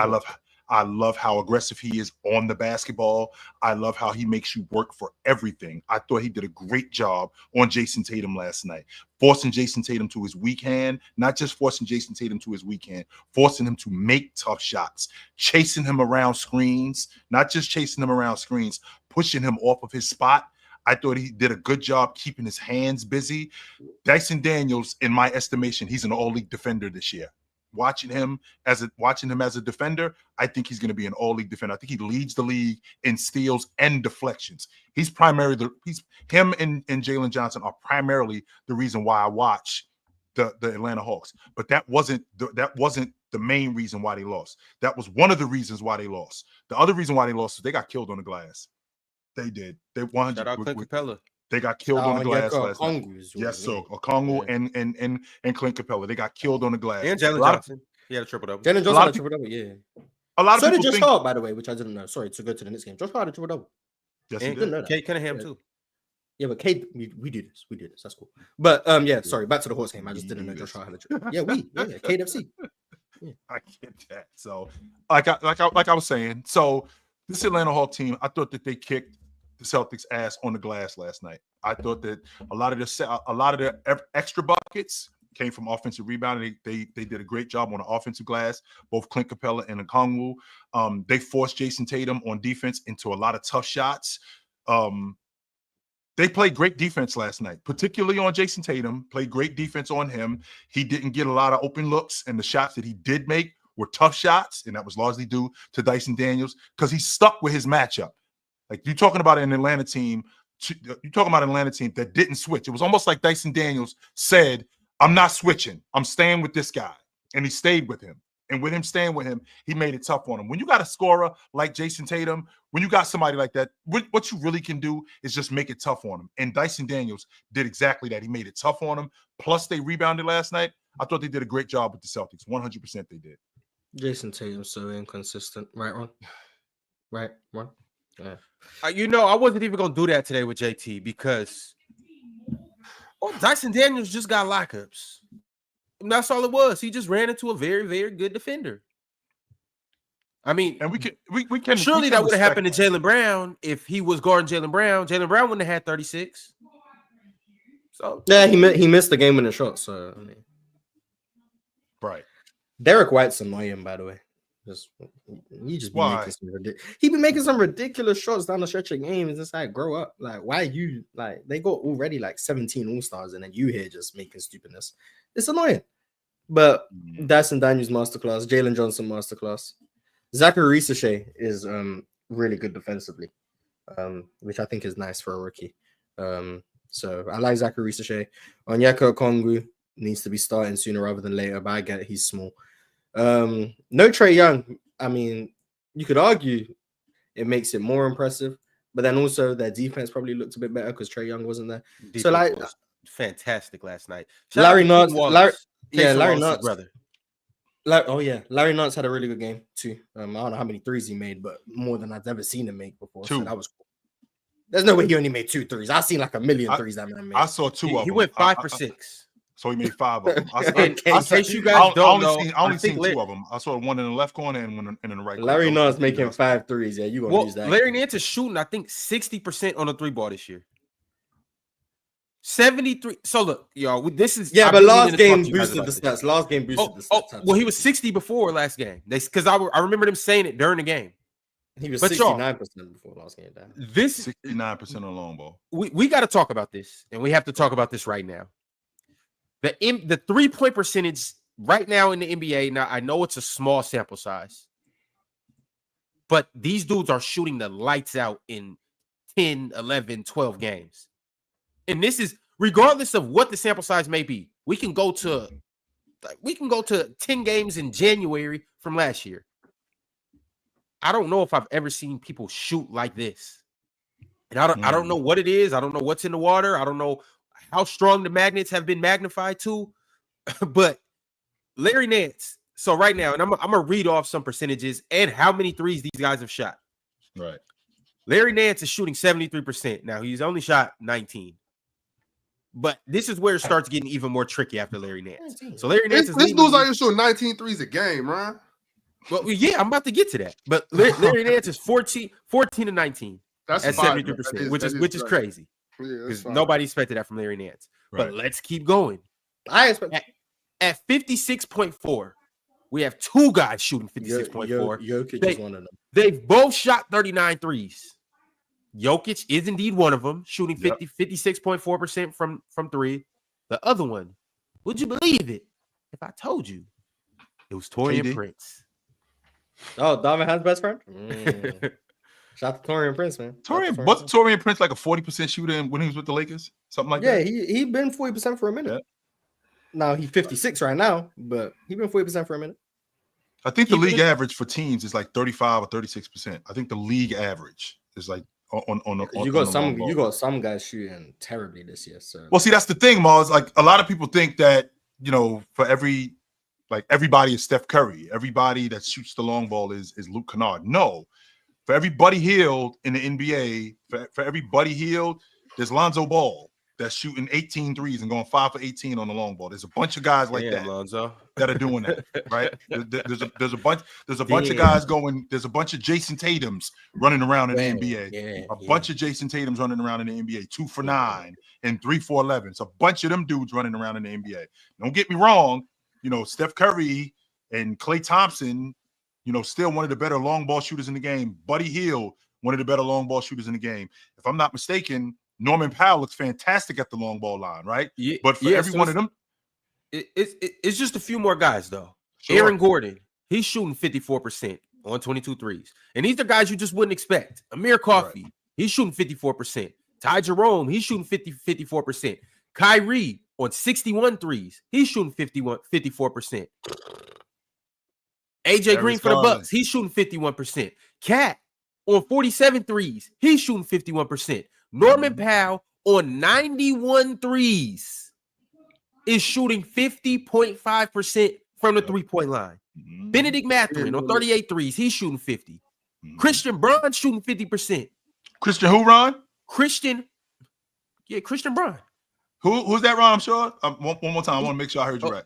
Oh boy, that played for the Nuggets. What's his name again? Oh boy, he played for the Nuggets. What's his name again? I'm sorry, Ron. Oh, Christian Brown. There you go. Now we talking. Taj Gibson is 50%.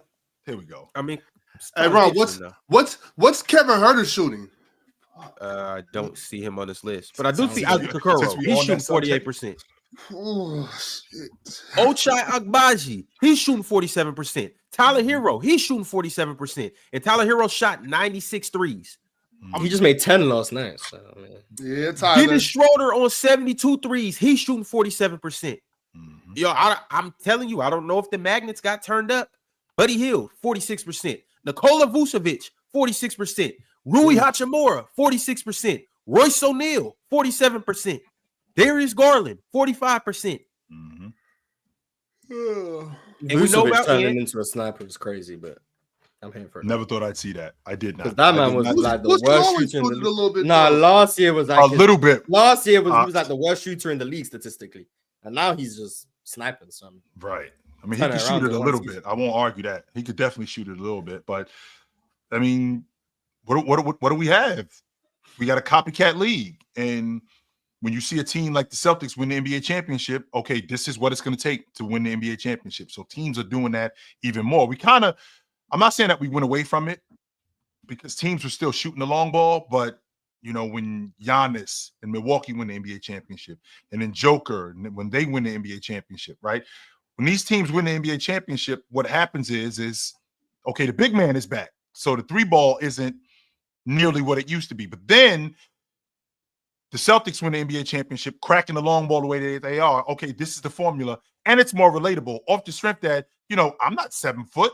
We don't have a guy on our crew that does what they do. So we're going to predicate our team on that. We're going to be a big-time switch-heavy team. We're going to crack the long ball, and we're going to speed the game up as much as possible, which would explain why you see all of these guys cracking the long ball. And a lot of them can shoot. Which is why I say, Ron, that a lot of this stuff is by design. Most of it is by design, in fact. That's why you see guys getting to the rim and passing up shots where they can actually get a layup, but they don't because they're living at the long ball line. It's a copycat league. There's 62 guys right now shooting 40% or more. 62. So 2 on every team, technically. Yeah. And Houston got none of them. Oh, well, y'all got Tari Eason. He's right there. Oh, He's yeah, knocking the door Tari is snapping. at 38. Tari is snapping. I seen a stat. Jabari Smith. You know he's shooting on wide open threes this year? 30%. 14%. Terrible. He was drafted to shoot. 14% on wide open threes. But Is it because of the inconsistency of the minutes? Is it because he gets yanked in and out of the lineup? he's getting yanked in and out of the lineup because he's shooting 14%. Or is it because he's shooting 14% because he's getting yanked in and out of the lineup? Well, he's not getting yanked for no reason. He's getting yanked because he's playing terribly. Because We're he does not do other. He does do other things. He may Mars. not just like, hey man, I feel like taking Jabari out even though he's hooping. That's not happening. Jabari being taken out because he's not hooping. That's the problem. But he gonna start hooping. I believe in Jabari. He's gonna turn it around. Chicken before the egg. No, the egg came first. The bad performances came first, and then the chicken is him being taken out of the game. So yeah, the egg came first. But yeah, once again, I want to salute Dyson Daniels. He's better than what I thought he was, and I think Mars turned me on to him. Like I said, I have to say thank you to Mars because you dudes know how I feel about wing defenders, ball hawks, and guys like that. And that's exactly who Dyson Daniels has been. He's a ball. Like I said, a lot of people when they hear me say stuff like, a lot of people, when they hear me say stuff like, this guy reminds me of this guy, that means that he is that. No, I'm not saying that he is. I don't think Anthony Edwards is Mitch Richmond. He just reminds me of Mitch Richmond, except a better athlete. When I watch Dyson Daniels, I see a lot. He reminds me a lot of Alvin Robinson on defense. How busy his hands are, how he is in the passing lane, how good he is on the ball. That's what he reminds me of when I watch him. I'm not just talking about him defensively though. Yeah. Offensively, Dyson, I don't. It's hard to describe him. Yeah. But all I know is he's like, he has a lot of improvement to do. He's Like, he's if Josh Giddey was good. Yep. That's what he is. You're right. Josh Giddey.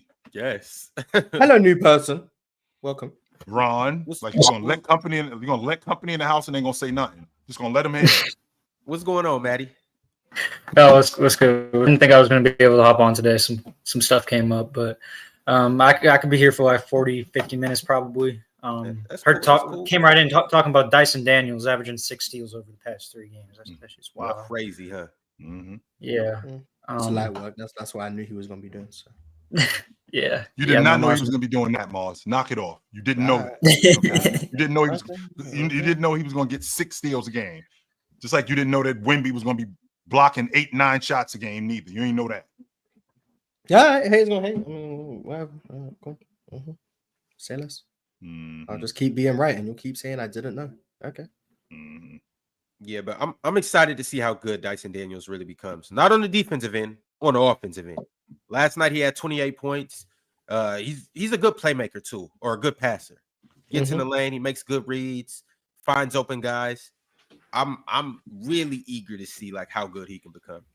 This is who the Pelicans thought they were getting when they this was supposed to be their Lonzo Ball replacement. Like that's exactly what they brought him in for, and now it looks like he's finally doing that. It's just he's wearing red instead of wearing white and brown. Like, well, that was at least they got DeJounte though, the better player. Yeah, I mean, no, they do have DeJounte now, but DeJounte isn't the same defensive player that they thought they were when he was in San Antonio. Like, San Antonio, that was like one of the probably like 20 best guard defensive seasons ever. And then you look at DeJounte's better than Dyson Daniels. Yeah. I know. It's just I'm saying the defensive value. I'm talking to Mars. I ain't say anything. I said they got the better player. I said they got the better player. What you mean? No, I seen that. I said they got the better player. That's why I said they got the better player. That's what I said. He doesn't care much for DeJounte Murray. What's your name, bro? Maddie. Yeah, Maddie. Maddie. Mars doesn't care much for DeJounte Murray, bro. Oh, okay. All right, I got it. He's one of my favorite players in the league, but I don't care. Okay, cool. Imagine beating the Celtics with no bogey. Crazy. Imagine beating the Celtics with no trade. Yeah, but that helps him. That helps him. No bogey. That's great. See, here we go. I saw the Hawks go into Los Angeles and smoke the Clippers last year with no trade. So they're just bad without Trae Young. Was Bogey to who? The what? Bogey was playing. They went where? Respect the Clippers. Mm-hmm. We talking about the Celtics, and I respect the Clippers. Yeah. Last year with I think Russ was the only one who didn't play. It was either Russ or Paul George. Oh, Russ didn't play. It doesn't count. No, Russ was on the floor. Leonard was on the floor. James Harden was on the floor, and they went into Los Angeles and beat them. Chill. I get what you're saying, but like they went in there and served them. Yeah, but Los Angeles isn't the Celtics. No, they're not. No, they're not. And they're better. They're not. But again, we're talking about a Celtic team who got their ass kicked on the glass more than anything. That's where they got their ass kicked. I don't think that had that much to do with Trae Young. Don't get me wrong. I think Trae Young would have helped them, but I mean, they got their ass kicked on the glass more than anything. That was something that could have been remedied, but it wasn't. It was not. That was Jason Tatum's contested rebounds. Okay, I can tell you where they weren't. They weren't on the floor last night. I can tell you that for a fact. They were not there. No. They were not on the floor last night. So, I mean, it happens. What are you going to do? Yo, Maddie, so we got you in here, my man. And you said you had some things you wanted to talk about, right? Mm-hmm. Let's get to it. The floor is yours. Yeah, no. Yeah, so like, all right. I'm new here, and like I don't know what narratives y'all have been pushing or not pushing, but from the general like consensus public, they need to apologize to Darius Garland. I was hearing wild things about Darius Trade Garland him all offseason. Trade him. Yeah. They were saying soft. trade him. They were saying, yeah, no, I was seeing like, of course, it's Twitter, not meant to be taken seriously. Washed at 23, washed at 24. Like that stuff was wild. He has been dealing with some injuries for the majority of last season. The year before that, people forget he was a top 5 playmaker, and then fast forward the next season, all of a sudden, deals with injuries. No longer like top 10 playmaker. I was hearing people say Brunson better playmaker than Darius Garland. Darius Garland is, I still considered him one of the best playmakers in the game, even seeing what he was able to do last season off of his injury. 5 playmaker. So it wasn't no, not top 5, not top 5. But I don't think like it was as bad as people were saying it was. Right. I still thought he was like one of the 8 best in the league. And this season, I mean, not only has he been sustaining, the playmaker that he was in 2023, he's been a great scorer as well. Like his ability to manipulate guys off the dribble, he has a tight handle. Like he is one of the best playmakers in the league right now. Matt, where do you think that came from though? Like if I know we live in right now, right? I know we live everything is right now, but where do you think this narrative came from with Darius Garland? I mean, I did think he wasn't playing to the same level that he was before, and then that was because of his injuries. I also think JB Bickerstaff wasn't helping him out that much. Kenny Atkinson coming in and being an actually good coach is definitely helping. Other guys play to their level. I mean, guys like even Mobley, people are saying some crazy things about him too. Right. And he's been playing great. Like, I think that I think JB Bickerstaff did help him, but I think one of the main reasons why was because he was confused about what was going on. Remember, he made the All-Star team in year 3, 21 years old, right? So they signed him to an extension, $192 million. They give him the ball, but then they don't give him the ball because they trade for Donovan Mitchell. So wait a minute, am I the guy? Am I not the guy? And then last season, he breaks his face. His jaw was wired shut. Like he broke his face in I think in early November. I remember that game. It was against Boston. He broke his jaw. He was out for 2 months. But Darius Garland is soft, right? Darius Garland, he can't get to the rim. Even though previous to that, going into, I think it was year 4, after he had made the All-Star team, going into that, there was rumblings that Darius Garland was a top 10 league guard in the game. That was a real conversation. Yeah. That was a legit conversation. We go from that to last year when he breaks his face and he's got a wired jaw shut, and even though he can still get downhill, and he's trying to learn how to play with a super sophisticated scorer in Donovan Mitchell. He's trying to learn how to play with him, but he's soft. And you know what? Maybe we need to move on from this 22-year-old who's just came off having an all-star season. So this Cleveland team, I'm glad that they stuck with him. I don't think you give JB Bickerstaff enough credit. I think the rumbling was between him and Donovan Mitchell. It wasn't Darius Garland. I think he was trying to figure out how to use him with Darius Garland. It was working because I think at one point they had won 16 out of 17, and Darius Garland got help from Donovan Mitchell, getting in his ear, but getting Kenny Atkinson was definitely the difference here. No doubt about that. I'm on record. These dudes will tell you that I'm one of the biggest Cleveland advocates up here. Yeah, I mean, Darius Garland is just having his college dropout year right now. Like, jaw's wired shut. He's coming back with a banger. Like, that's what it is. Yes. I like that. I could get with that. Yes, sir. I can get That's with a that. Kanye reference, right? Yep. Yeah, of course. Yeah. Oh, man, I like that. Yeah, definitely shout out to Darius Garland. He's having a hell of a season. And I got a chart that I want to show you guys of players that are on pace or have a chance at 50, 40, 90 right now. Once again, I know it's early in the season, but this is what we're looking at right now. Mm-hmm. Darius Garland is one of 3 players that currently are shooting 50, 40, 90. You got Darius Garland at 53, 46, and 91. Naz Reid at 54, 48, 95. And who would have thought? Jay Huff at 58, 48, and 100. That's my goat, Jay Huff. Yeah.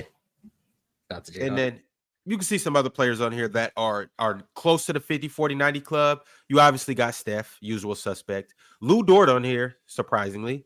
Derek White, Peyton Pritchard, Al Horford. Damn, the Celtics. Yeah, Al Horford. Tyus Jones.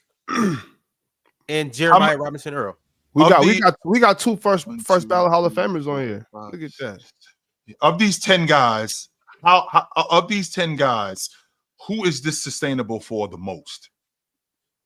Like can Darius Garland continue to go 50, 40, 90? Yeah. I think he could too. I mean, yeah, no, he could. I don't think 46 he can sustain that exactly, but I think that's a stretch. I 100% think that's a stretch. 46% on the long ball, that's asking a lot. Jay Huff, Jay Huff gonna be 54-9. Yeah, really chill. Probably only Steph and Al Horford, the only two Hall of Famers on there. Jay Huff gonna make. Look at everybody on that list. The ones with the most volume is Curry and Garland. Right. So, like, if anything, that's the least sustainable, just because they have the most volume. Yo, Jay Huff gonna do it. I don't know if Darius Garland can sustain this, but if he does, if Garland continues to play this efficiently and shoot this efficient, giving you 20 points per game and damn near 7 assists, shooting 50, 40, 90, I don't know how you beat the Cavs. Because Garland's is like a 40% 3-point shooter. That's like last year he wasn't, but many other factors. So I expect him to shoot 40% from 3. And 50% from the field. I mean, yeah, like 50% from the field's more impressive than the 40% from 3. Yeah, it just depends on how many threes he takes. Half of his shots right now are threes, so he's shooting 59% on 2s, which he's never done before. So I think that will probably come down somewhat. So he might be like at 48. Y'all saying 50% from the field is more impressive than 40% from 3? Yeah, for Darius Garland, yeah. For Darius Garland, okay. I just said mathematically. If you take most of your shots from 3, shooting 50% from the field is going to be tougher. So his field goal percentage is probably going to go down because he's never shot 59% from 2 ever. So I doubt that will maintain, but it's possible. But Jay Huff is going to be 50-49. I can assure you of that. I don't know what's funny. Jay Huff going to be 50-49. This is the thing I be saying though with these younger guys too. Like, Chill, you was just saying the 22 that was writing Darius Garland off. They wanted to trade him, this, that, and the third. Darius Garland's only 24. Yep. Like, this is that sweet range where guys start really developing. They start learning how to play more with pace.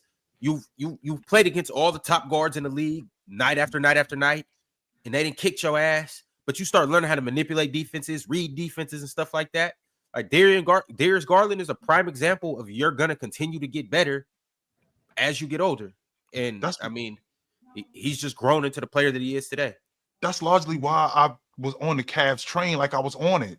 Darius Garland at that point, 20 years old. Jared Allen, 22. Okoro, 21. Evan Mobley, 20 years old. This was the core of their group. This was who they had. And then you add Donovan Mitchell. Then you get, in addition to Jared Allen, you also had Karis LeVert, one of the best rotation players in the game. All I'm thinking is that if we could keep this group together, they're going to be better. But not everybody was on board with that because everything is right now. Everything is right now.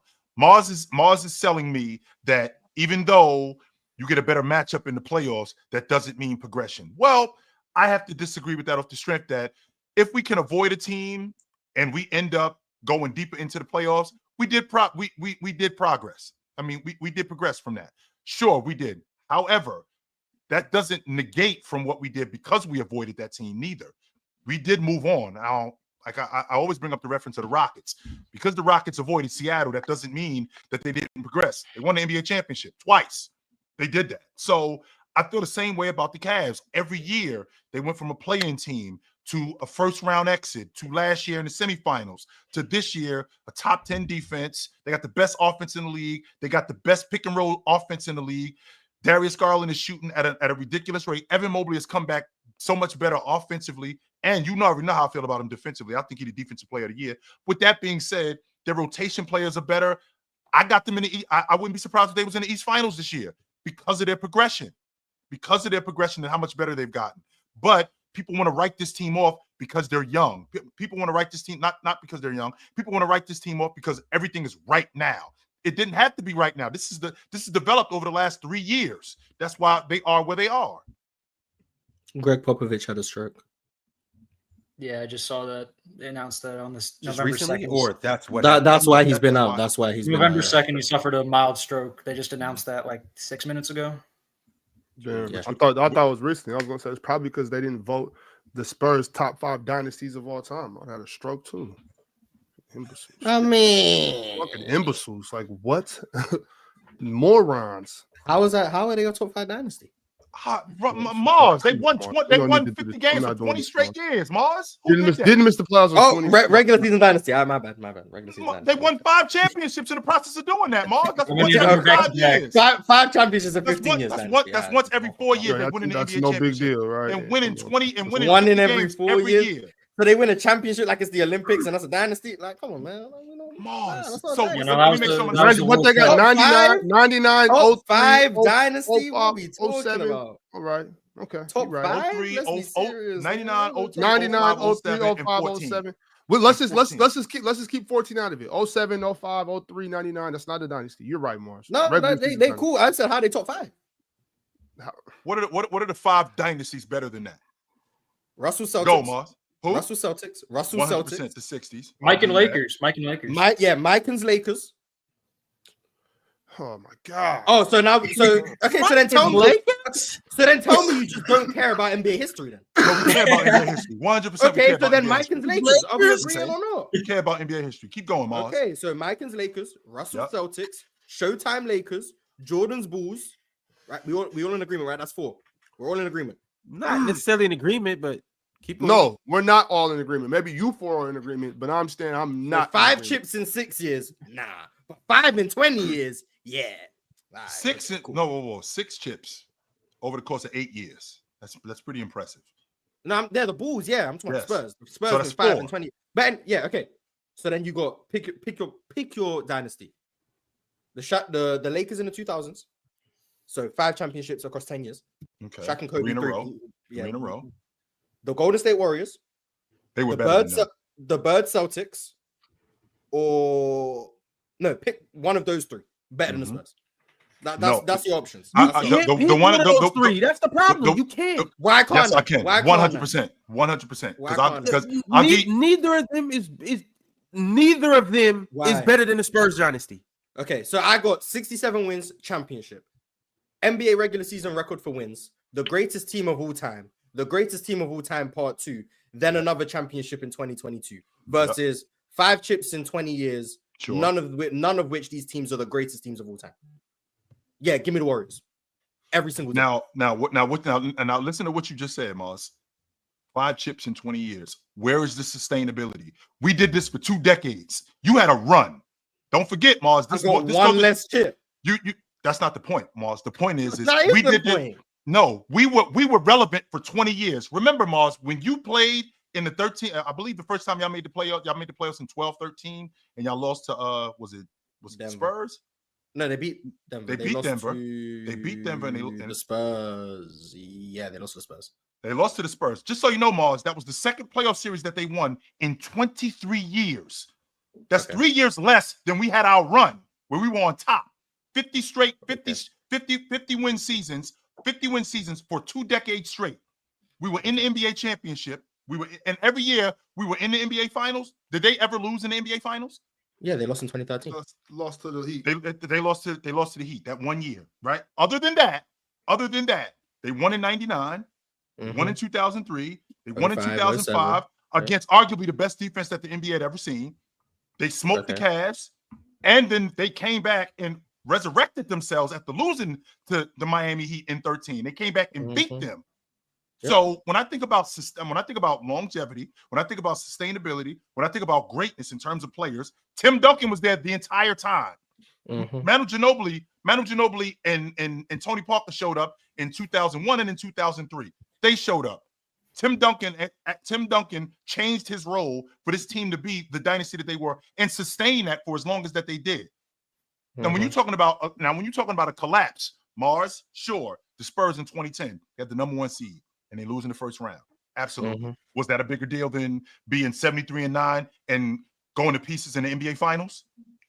Is losing in the first round worse than losing in the finals? Yes. As the number 1 seed? They were the number 1 seed and lost in the first round. That's worse than losing in the Losing in finals. the first round is definitely worse than losing. Losing in the first round as the 1 seed is worse than losing in the finals in Game 7 by 1 possession. Even That's just when you're up, logical. even when The you're up 07 3-1, Mavericks had a worse season than the 2016 Warriors. going to the finals is never going to be worse than losing in the first round. That's the LeBron James ain't the GOAT logic. It's stupid. I went further in the postseason, but because I lost on the biggest stage, it's worse than losing in the first round when I was the number one Collapse, by seed. the way. I hate that. I hate Yeah, that. you collapsed by losing to the 8th seed in round 1 too. It's still a collapse. It just happened in round 1. That doesn't make it more impressive because I choked earlier. Sure. That makes no sense. So the Warriors would have been better if they just lost to OKC. That doesn't make sense. That makes no sense. But yeah, they lasted real long. One more chip than the Warriors, and I'll give you the Lakers. Yeah, that's what. Come on, man. Let's just agree. to disagree. Move on. Longevity is This everything in this game. I'll give you the Lakers. That's what dynasties are. No, it's Longevity acting like they're just definitively top 5. Like there's just no They conversation are. to be had. Like I don't agree with that. It's Let's not. disagree. Let's agree to disagree. And Yeah, move on. like, I had a Hold stroke on, because they hold on. weren't top 5. Like there aren't just clearly teams that replicated their success. Like it's not that There isn't. Let's move on.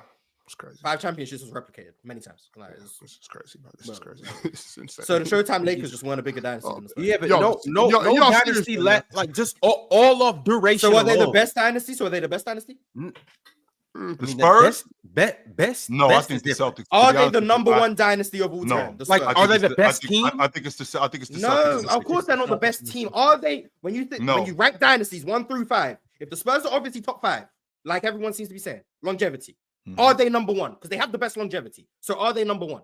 That's not all it is. No, I don't think so, Mars. Okay, so where are they? At what point does the longevity not trump the actual success? Where do you draw the line? Is it the Bulls? Is it the Lakers with Kobe and Shaq? Is it the Showtime Lakers? Where does the line? I'm Because not the Russell giving the Celtics. Shaq and Where Kobe does the line? Lakers. Okay, that's so where we you're are. not. So that's where the line. That That's three where we are. championships But the over a Lakers, 5-year Kobe, span. Kobe won 5 in 10 years. So But that, dynasty for the Lakers that- is that not? No. Okay, cool. So I'm Kobe not- can be there the whole time. That's not a dynasty. But Tim Duncan can be there the whole time. Dynasty. Okay. yeah, Anyway, but that, so that was you draw the line at the different Lakers. squads. You draw the line at rosters. the Lakers. You draw the line at the Lakers. So That's do you where I'm give- at. So the Bulls are over the Spurs. The Bulls are over the Spurs. Yeah, I'll give it. I got the Bulls Six, number so one. 6 and To 8 be- years. to be- is wait, enough. wait, wait. And To be obviously honest Bill with you, Russell Celtics. I think the Celtics are number 1. I think the They have to Celtics be are number number 1. one. Yeah, They have I think the Celtics are number 1. I feel like the Bulls and the Warriors, I think that was a run.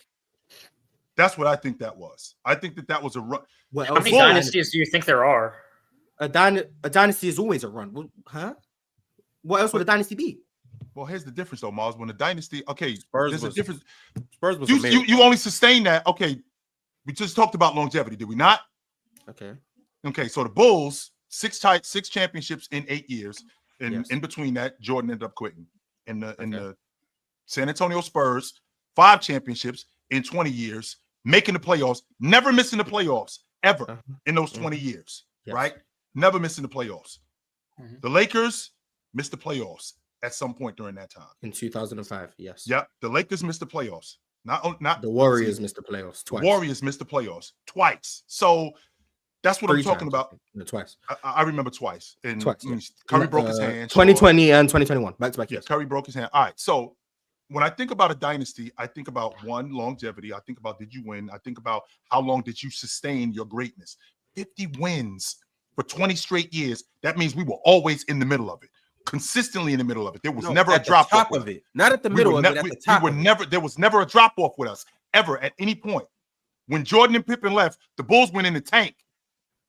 They were over. They were finished. That was That it was for the the Bulls. dynasty. The dynasty was Jordan and Pippen. So when they left, And how yeah. long did it last? For what? 6 years? Well, that Pippen was the there for dynasty. 8 years. Pippen was there for 8 years. But yeah, 6 and 8 years. Yes. Right. So one more than the Spurs. Yes.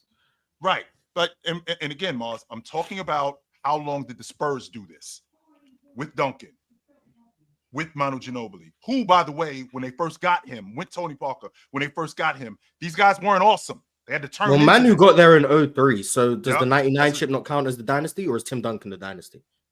Tim The Duncan is Spurs part are of the that. dynasty.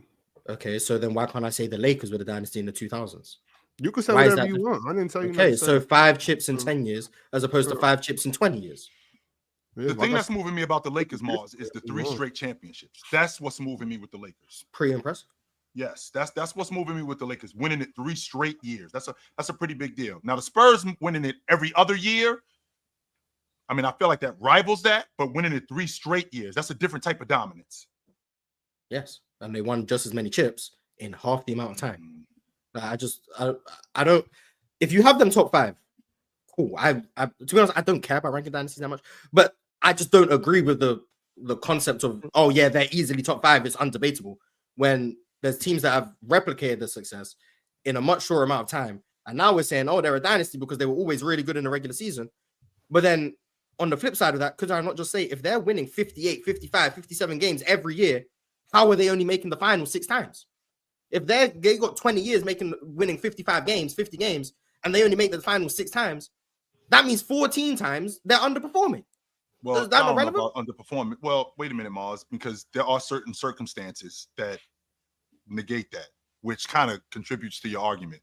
You know, of the years that they, you know, like the year that Tim Duncan won the league MVP in 2002, they ran into the Lakers.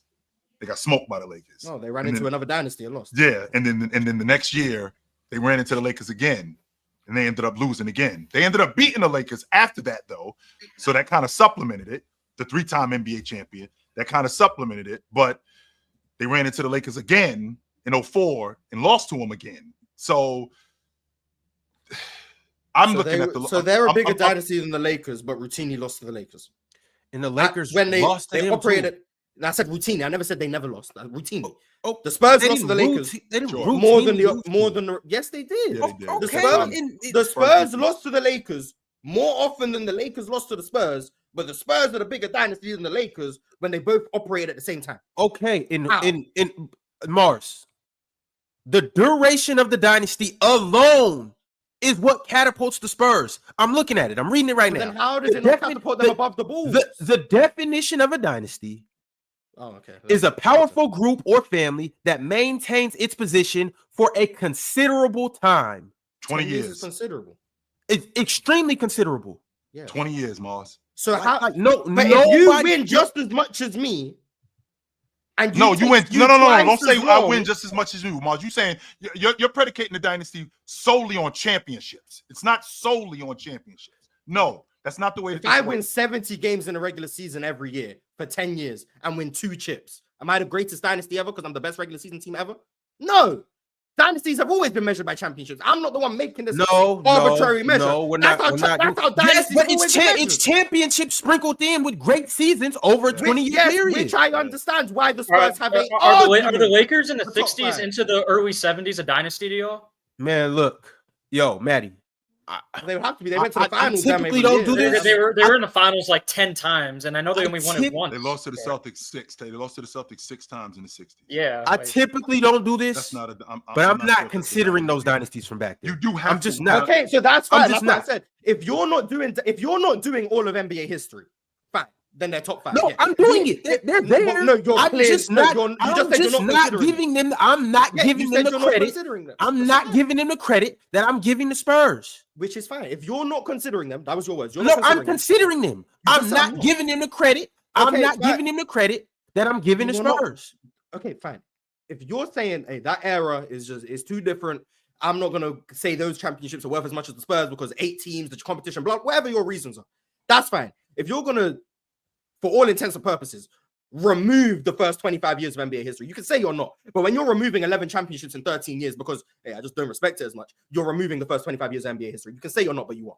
So if you're going to do that, then fine. They're top 5 of the last 40 or so years. Cool. No one's arguing that. But then it's not top 5 in NBA history. It's top 5 in NBA history that I value. I'm telling you it's top 5 in NBA history. I'm telling you I value this 20-year stretch. I value what they were doing over those years. And on top of that, I value who they were popping year after year. Yeah, and even losing, and even losing to Kobe Bryant, Shaq, LeBron James. I can do the same thing with the Spurs as well. That's my point. They were doing with it, but you're not doing it with the 60s. That's my point. Because when they're popping Oscar Robertson, Wilt Chamberlain, and Jerry West, Mars, Elgin Baylor, they're popping them. Oh yeah, I mean, I'm just not moved. Come on, man. Like, so it's fine. It's fine to not value the 60s and the early 70s. It's other dynasties that they were clashing against, beating. Yeah, the reason there's no other dynasties for the Celtics to beat is because they just kept winning. Just one question. Like, I don't why care do you if think this is dumb? 60s, I don't understand why you think this is dumb, Ox. That's what I'm trying to make sense. Why do you think this is dumb, Ox?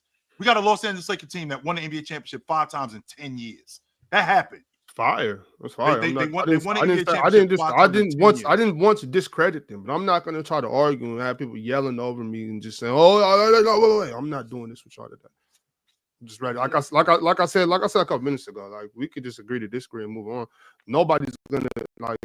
I'm not here to try to convince nobody. I said my point, and that's it. I don't got time to be arguing over this shit. He had a stroke. That's what you said. You said Right. You know what I'm saying? Like, yeah, that's more important. You know what I'm saying? Like, that's terrible. I hope Pop gets better, but to discredit what Pop did for 20 years. I don't know about discrediting it. Yeah, We're not it's doing cool. that. It's Oh, that's what's great what he happening. did. No, that's what's happening. It's Obviously great. It's discredited great it, what no. he did. It's great what Tim Duncan did. I just don't agree with the premise that if they're not top 5, that's stroke worthy. I just don't agree with that. Like You don't have to I do that. don't- I'm not trying to convince yeah, you. That's why I said we can agree that's to the point of a disagree and debate move show. I on. don't know what to tell you. That's the point of a debate. I don't know what to I'm tell going to you. debate. I don't know what to tell you. I said Yeah, already there's what I nothing said. to You tell said me. what You you said said. what you said, And and I'm we not disagree. and I wasn't saying shit. Chill And then I asked was me a talking to question, I'm Ron and not Chill. saying- And then I was talking to Ron and It Chill. still brought me into it. I'm still not trying to argue with you about this. I said what I said, and that's it.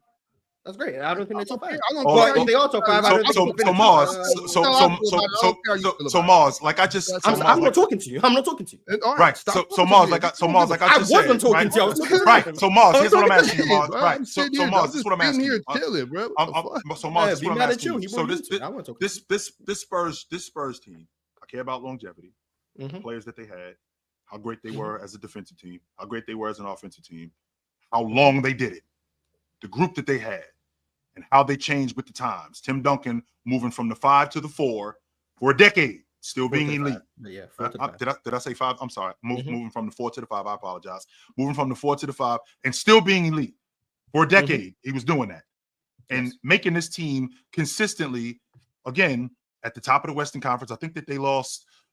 I think they was in the Western Conference Championship, and from 2010 to 2016, they was in the Western Conference Championship 3 times, three or 4 times, so 4 times in 6 years. They Mhm. lost to Oklahoma City.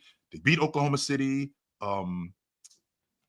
I think they lost to In Dallas. 2012, 13, and 14, they were in the conference finals every year. Right. So three straight years. They're still in the West. That's half of that time for half the decade. In addition to what they did from 2000 to 2010, winning the NBA championship 3 times in 5 years. I'm sorry, 3 times in 03, 05, and 07. Winning the 3 times in 5 years. I'm sorry. Mhm. Yeah, winning the 3 times in 5 years. When I'm doing that, and I'm talking about being a dynasty, in addition to us winning 50 games for a decade and consistently being relevant and consistently being viable. Coach Popovich is coach of the year 3 times. 3. Nobody else did that except him. Or I'm sorry, one other. I think Pat Riley's the only other guy who did that. I'll take that back. Pat Riley is the only one who did that. But over the course of that time, I think he passed Don Nelson as the all-time winningest coach in NBA history. He did, yeah. I don't think it's definitive, but to say that, it's not ridiculous to say that the Spurs are a top 5 dynasty all time. Definitely not ridiculous. And if you just if you're like Ron and you're just like, yeah, the 60s or whatever, then yeah, they probably are top 5. If you can remove Michael's Lakers who won 5 You and 6 can't years discount that stuff. No, well, Ron is, and he's saying he's not, but Ron is. I did not discount them. They are in there. They're in the group. They're just not better than the Spurs. Ron, the Boston Ron, you can say what you want, but you're discounting them, but that's fine. So, like, you can say you're not, but you actively are. So, if they are in there, they're just not better. I'm telling you, and that means you are discounting. 5 and 20 Because years by is better than 5 and 6. any feasible measure of a dynasty, the Russell Celtics would be by far number 1. If they aren't number 1 for you, you are discounting them. You can call it what you want, but that's what you're doing. It's absolutely fine to discount it. A lot of people discount that era of basketball. You aren't the only one. But to then act like you aren't discounting it when they win 8 straight championships, win 11 in 13 years, and go to the finals 12 times, that's a lie. You are discounting it, which is fine. You don't respect the competition. You don't respect that the game was played completely differently. You don't respect the talent they were going against. That's fine. Whatever your reasons are, I don't care. A lot of people don't value that era of basketball. You are not alone. But acting like you aren't discounting it is wrong. But anyway, so if we are going to discount those eras of basketball, some people are going to do it, and you take out Mike and Lakers who won 5 and 6 years because you don't respect anything before the shot clock, or you take out Russell Celtics because you don't respect the 60s era of basketball and you don't respect the talent level and all of those things. So you take out the 11 championships. That's 2 dynasties that, in my opinion, clearly had more success than the Spurs, or were clearly more dominant dynasties than the Spurs. We take those 2 out. Now the Spurs have action at the top 5 because now you're looking at the Showtime Lakers who won 5 in 10 years, went to the finals 8 times in the 80s, and then you got 91 if you want to count that as part of the dynasty. I don't know if you would, but you got that dynasty. You got all-time greats. Kareem, top 10 player ever. Magic Johnson, probably a top 10 player ever. Pat Riley, top 10 coach ever. All that talent. So you got that. You got the talent on your side. You got the domination on your side. You got That's the why I finals think the appearances on your Spurs are side. actually more impressive because they didn't have all Because that top end they talent. had less good players. Okay, They didn't have all that top end talent and managed to do what they did. Okay, so you got the Lakers, all that success, the talent, the domination, Showtime, whatever you want to call it. You got that team. Then you got the Jordan Bulls, Pippen Bulls, Phil Jackson Bulls, 6 championships, 6 finals appearances, 8 seasons, never lost in the finals, domination, NBA regular season wins record prior to 2016, 72 wins. So domination, regular season and postseason, all those championships. Cool. Then you've got the Lakers of the 2000s or the Shaq and Kobe Lakers, then the second iteration with Pau Gasol and them. If you want to make that all one dynasty, similar to how the Spurs changed teams quite a lot, and they just really kept similar players within the core. Kobe was there the whole time. Shaq was there for the first part, but David Robinson wasn't there for the last part, but then he was there in the early. So the teams changed a lot, but the Lakers and the Spurs. So Sure. 5 championships in 10 years, 7 finals appearances, consistently beating the Spurs head to head. Their record against the Spurs in that time in the 2000s was better than the Spurs record against them. So consistently beating this dynasty while they are both operating at the same time. Then you've also got the top end talent of peak Shaquille O'Neal, Kobe Bryant, and Phil Jackson, one of the best coaches of all time, just like Greg Popovich. You got that team. Then you've got the Warriors, where consistent regular season success, 67 wins, 73 wins. Please keep the Warriors out of this. No, I don't even 67 understand wins. why the Warriors are even being considered in this. because right I'm going to explain why they're being now. considered. Like I've done with every other dynasty. I'm going to explain why they're being considered. They shouldn't be considered. Because nothing in the modern game should ever be considered against the old times. That's how. No, it's not even like that Warriors shit wasn't even all that impressive. KD going over there for two rings. It really Building the wasn't even all that greatest impressive. team, building the most talented team ever assembled, possibly isn't that impressive? Sure, whatever. So 67 wins, win a championship. Then they follow that up. 73 wins, go to the finals, lose the championship. So they're 1-on-1. They then acquire a top 3 player on the planet, build maybe the best team in NBA history, go 16-1 in the postseason. Only other team to replicate that, the 0-1 Lakers, by the way, didn't even put that into that dynasty case. 15-1 in the postseason, sweeping the Spurs in the postseason. Undefeated on the road in the Western Conference. Nobody has done that before. Amazing, They did it, undefeated in their conference. Nobody ever too. did that. So you got that. That's also part of the Lakers case. Then you got 16-1 in the postseason for the Warriors. Greatest team ever in a lot of people's estimations, if not top 3. Spurs have no consideration for having any team that's in the top 3 of all time. So you got that. Then you got all the talent: Kevin Durant, Steph Curry, Draymond Green, Klay Thompson, Andre Iguodala, all of that. So you got the talent. Then they follow that up in 2018, winning another championship, going to Game 7 with the Rockets. Great series. They cheated, but whatever. You got that. Then you got 2019. They go back to the finals. They lose. A lot of injuries, all of that stuff. Sure. But what hasn't been said in this time, from 2015 to 2022, the Warriors did not lose a series in the Western Conference. For 7 years, the Warriors didn't lose a series in the Western Conference. Now I am being disingenuous because they missed the playoffs twice. So I want to put that out there. I was about to say that, Mars. I was about to say that right there, Mars. Case for the dynasty, That's where the divide comes in. But I am being extremely disingenuous. They did miss the playoffs twice. But for 7 years, every time they were in the postseason, from 2015 to 22, they went to the finals. That's 6 finals appearances. They never lost to a Western Conference team in 7 years. That's a dynasty. They won 4 championships in 7 years, compared to the Spurs winning 5 in 20 years. And if the argument is if the asterisk is the team was too good. I can't call them a better dynasty because their team was too good. Okay, cool, that helps my point. Their team was so good that the rings don't count. That's how much of a dynasty they were. The team was so good, people don't want to count their rings because they were so much better. 5 in 20 is more impressive than 4 in what? 9 years, 8 years, 4 and 7. 4 and 7.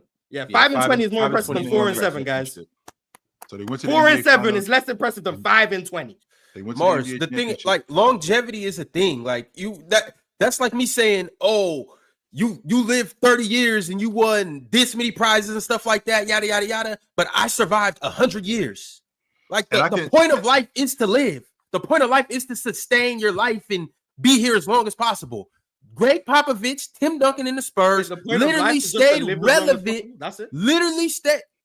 I mean, none of us.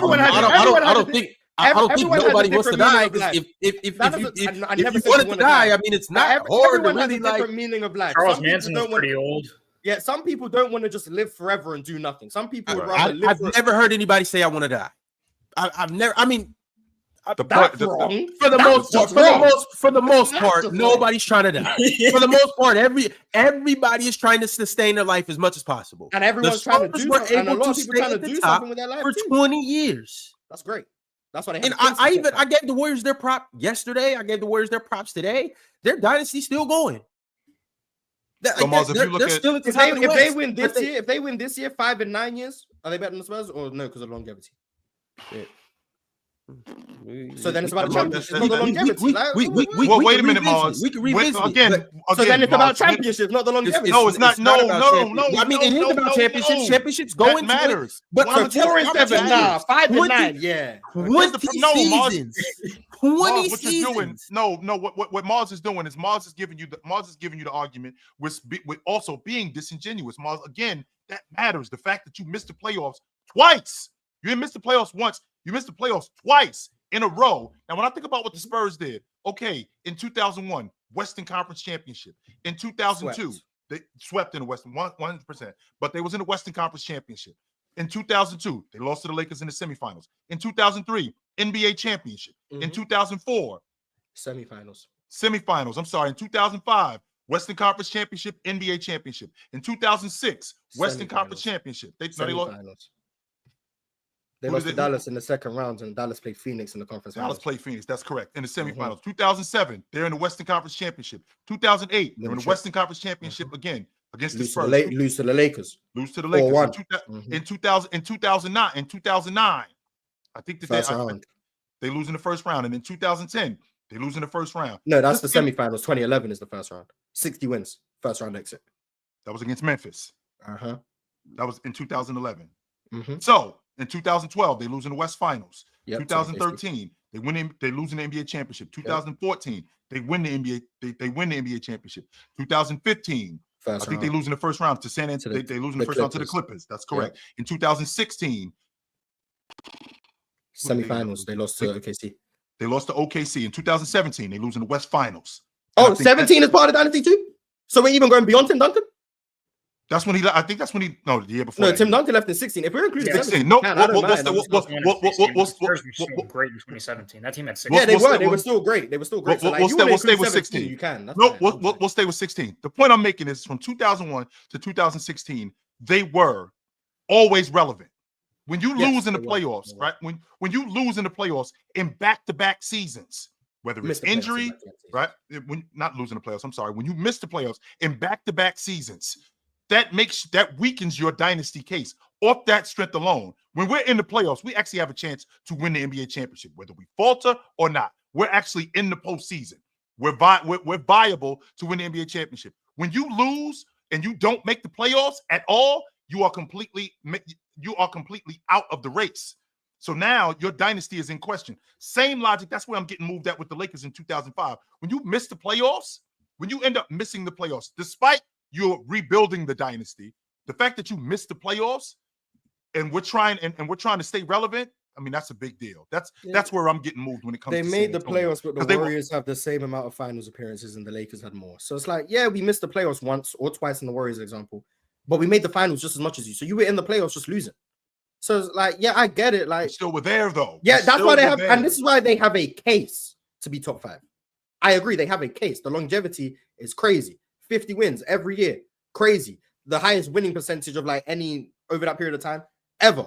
Crazy. 5 championships. Crazy. Talent level. Crazy. Coaching. Crazy. What's the word? Creativity. Like the way they were able to change their style of play from 99 to 03 innovative, to then 2014. Revolutionary. 100%. Revolutionary is the word I was looking for. Exceptional. I just don't think it's definitively their top 5. So we spent 40 minutes on this, so I guess Ox was right that this was pointless. But I had fun. I enjoyed it. So it wasn't pointless. No, we talked about a lot of great teams and moments in stuff. We ended up going in circles a little bit. So I mean, I think people side with Ox saying this was a bit pointless, but I had fun. So shout out to point being prayers up to Pop. Oh yeah, also yeah. Hope he recovers. That's the whole reason why we lost sight of the actual reason we even got into this. Hope Pop recovers. Yeah, hope Pop recovers. Yo, Maddie. Yeah. But before we move on, can I get your top 5 dynasties? Top 5 dynasties. I don't really rank dynasties like that, but if I were off the top of my head, you got the 60s Celtics, 90s Bulls, I would probably just say the 50s Lakers, winning 5 and 6 years. Obviously, that's elite. I would say, or no, actually, no, the early 2000s Lakers. I would put them over it. I wouldn't count the late 2000s Lakers as a part of that dynasty, but early 2000s Lakers, I would put them just because I think that those were better teams that the Lakers constructed. And then at 5, Showtime Lakers probably. Oh yeah, I got to ask for the LeBron fans: is LeBron James by himself a dynasty? Is he in this top 5? 8 straight finals appearances. Yeah, he would be. Four times in 10 years. Yeah, 9 times in 10 years. 4 championships. I know. Because if any part of this gets clipped, you know the comments. Hey, LeBron James went to finals 8 times straight. Sure. So is LeBron James by himself top 5 dynasty of all time? I don't know about 4 top championships 5, in 10 but years. I mean, we can. I think we can have a conversation, and because if I'm doing the same thing with if I'm doing this with the Spurs with the longevity thing, I got to do the same thing with James. No, I got to do. He's got more finals appearances than I got to do the exact same thing with James from 2006, from the middle of the 2000s up until 2020, up until 2023. I mean, he did miss the playoffs twice, just like the Warriors did. But from 2006 up until 2020, he ended up missing the playoffs that 1 year in 19 because he got hurt. But other than that, I mean, to be in the NBA championship 9 times in 10 years, to be in the playoffs for 14 straight years. Yeah, to be in the playoffs 14 straight years. I mean, that's pretty impressive. Somebody just said this in the chat. Jerry West is the real dynasty. Jerry West built 4 of the top 5 dynasties ever. He built the Showtime Lakers. He built the 2000s Lakers. He built the 2010s Warriors. And he built the 60s Celtics, technically, because he was losing to them all the time. Yo, chill, but you don't count those Pistons teams as a dynasty, all right? The first group. The Bad Boys. Yeah, the Bad Boys. You don't count them. 3 straight finals appearances, 2 trips. I count them as five trips. So the Heat was a dynasty? 5. No, Yeah. wait a minute, Moss. 87, I 88, count them, 89, 90, 91. 5 straight trips to the East Finals. That's half the decade. The Heat had 4 straight trips to the finals and won as many chips, 2 chips. I count the Heat and the Pistons. Now these are obviously on top 5 dynasties, but Right. No. They could have I think that might be a run. LeBron James a dynasty, man. All right, y'all. I'm gonna go ahead and throw this on the screen. This is our current standings for the NBA Cup as of right now. Obviously, it's only been 1 game that's been played, but check out the Blazers at the top of West A, and the Wolves. Get Minnesota off my TV, Ron. Nah, you guys were picking them to win. I am picking Minnesota. I can't believe y'all lost to them dudes Harden yesterday. FC, we win in the group. Harden FC. What the hell is going on, Ron? All right, and then you got the Suns at the top of West B. They are 1-0, and the Jazz are 0-1. Mm-hmm. Then down there, you got the Warriors 1-0 for West C, and then you got the Mavericks 0-1. Mm-hmm. Across on the Eastern Conference side, the groups in the East, you have 2 teams that are 1-0. The Magic are 1-0 with a plus 25 point differential. And then you have the New York Knicks at 1-0 as well. The Sixers and the Hornets both have taken a loss. And then in Group East B, 2 teams both have wins. You have the Milwaukee Bucks and you have the Detroit Pistons. And then you have the Miami Heat and the Toronto Raptors are both 0-1. Wait, how the Pistons win by that point differential 0? Because figuring what happened yesterday, I think they only won by 2, or what they won by 1. Yeah, so they should have a 2. They should have a 2-point differential. Unless it doesn't. Does overtime just mean it's a 0? I think it's also matched up with. Well, wait a minute. Is it matched up with what the Bucks are doing sense. too? Does overtime just not count? They should have whatever they won by. Oh, okay. They just had to have gotten it wrong because they said the points total is 111, not unless overtime doesn't count. But if overtime doesn't count, that's crazy. If overtime doesn't count, that's ridiculous. It's no way that doesn't count. They just made a mistake. They'll fix it. Yeah, how's that a 0? It's no way overtime doesn't count. That doesn't It make any can't. sense. Yeah, it can't be. But that was the score before overtime, right? 111, 111. Yes. I don't know. Maybe. I don't know. It's gotta be a mistake. That doesn't make any sense. I'm just here for these guys running the score up. That's what I'm here for. Because that matters, just so y'all know. Like winning by 10 as opposed to winning by 4, that matters. So winning by 15 is gonna matter. So I'm here for that. Charlotte got done bad. Yes. I'm Shout out to definitely Orlando, man. I'm Shout here out to for all of that. 100% I'm here for that. So who did Milwaukee beat yesterday? I'm sorry. I didn't. So they beat Toronto yesterday. All right. And am I prepared to see Milwaukee in the Cup championship at 2-8? No. It was a 14-15 matchup. That's all it was. Mhm. It was That's what the only NCAA tournament is. points scored in overtime don't count. So they actually don't count. So if you go to overtime, you get a 0-point differential. That's Overtime doesn't ridiculous. count? How does that That's make sense? ridiculous. No, Sounds like it. All righty. yeah, that's dumb. That's dumb. That explains But it. yeah, shout out to the Bucks taking care of Toronto. Who shout out to the Raptors, man. I seen Grady Dick had like 16 free throws. Shout out to Grady Dick getting to the line. Didn't watch the game. I seen Bruno Fernandes Didn't see dunk on it either. Giannis though. I seen that, but I didn't see anything else. Grady got that SGA whistle. SJ has the best whistle I've ever seen. But shout out to him. He be at the line a lot, yo. I noticed that with SGA. He's at the line a lot. Unjustly too, but whatever, man. Is he more of a foul beta or is it justified with him? Because again, he got a nice whistle. That's what I'll say. Here's the difference, though, Mars, because SGA is not a physical guy, but he's also not a guy who's not going to let you push him around neither. He's also not a guy who's not going to let you speed him up or slow him down. He does get to the rim, he does play in the mid-range, and he does create shots where he can get fouled. I don't think he's a foul beta more than he gets fouled. I don't think those two things are the same. He plays to get to the line. Nothing wrong with it, but that's what he do. He played to get to the line.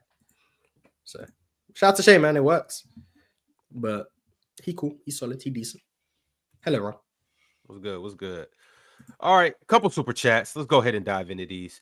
Sure. MP13 said, does Philly think they can play Embiid for 40 games in the regular season and then get high production from him when he needs to play 38 to 40 minutes in the playoffs? Is conditioning not a thing? Didn't he do that last year against the Knicks? Like didn't he average like 35 a game against them? And he was playing something with a bad wheel. He was playing something goofy, like 35, close to 40 minutes a night in the playoffs last year. Didn't he do that? Something like that. Yeah, something like that. But their plan is he plays into conditioning by March and April. So the minutes will start going up. He'll play more regularly. That's the plan. But the issue is they have a lot of back-to-backs towards the end of the season. So if he's not playing and then he's taking extra days off, we'll see. We'll see how it goes. If you aren't delusional, I wouldn't have high hopes on Philly, if I'm being honest. But I'm gonna remain delusional. I'm gonna say we go into the finals. Realist 123 said yesterday I mentioned that Bum Harden sold me one more point for 3K. Last night I was two Klay Thompson points away from 800 euros. I'm retiring from betting, just like Kawhi should retire from basketball. That's pounds, by the way. But unlucky, man. Unlucky. I don't know why you take the over on Klay Thompson, but unlucky, man. Sounds like a you problem, but I mean, I guess. Drip Bayless with the super chat. He said, Mars, how does player rankings on B-Ball reference work? It has Powell over Kobe in the 10-11 season, but Bron and Bosch overweighed in the 11 playoffs. Is this an accurate stat? I didn't know Basketball Reference had a player ranking. I didn't know that. So is it accurate? I don't know. I didn't even know it existed. I didn't know Basketball Reference ranked players. So sorry, I can't answer that question for you. I genuinely didn't know. See, I don't live on Basketball Reference like some people seem to think. A lot of the stats I use don't come from Basketball Reference anyway. But yeah, I didn't know they did that. So sorry, I can't help. Don't reveal your sources. You do not. I just make JR the Hunter said, you guys ready to see a Warriors and Cavs finals again? I was thinking about that earlier. Thinking is that realistic to think that we could see the Cavs and the Warriors in the finals again? Highly doubt it. It wouldn't be the same. It wouldn't be the same in terms of star power. I mean, as good as Donovan Mitchell is, it wouldn't be James and Curry. So I don't think it would get the ratings that it would get if James was there. No, but is it ridiculous to think that? A little bit. I wouldn't bet on it. Ski Stama said, "What are your favorite actions that you think don't get ran enough, or that isn't anymore?" Also, Giannis got put on a crazy poster yesterday. I don't think By teams Bruno back screen. Fernando. I don't think teams back screen nearly as much as they should. Back screen action creates so much more opportunities to score than, I mean, last night we just seen it with Miami and Detroit. I mean, they ended up getting a layup. I mean, they ended up getting a dunk. I'm sorry. I don't think teams back screen nearly as much as they should, especially at the pro level. I think that kind of action could really help teams. I like off-ball screens a lot, but I don't know. I got a played out version of basketball in my head. You know what I'm saying? I'm not keeping up with the time. So no, you're not. No, Ox, you're not doing that with me. Because what you're doing now is you trolling. Because just so we know, Ox, I'm saying I'll be saying it's not played out, Ox. Ox. Curl screens are still relevant in 2024 and are still going to be relevant in 2036.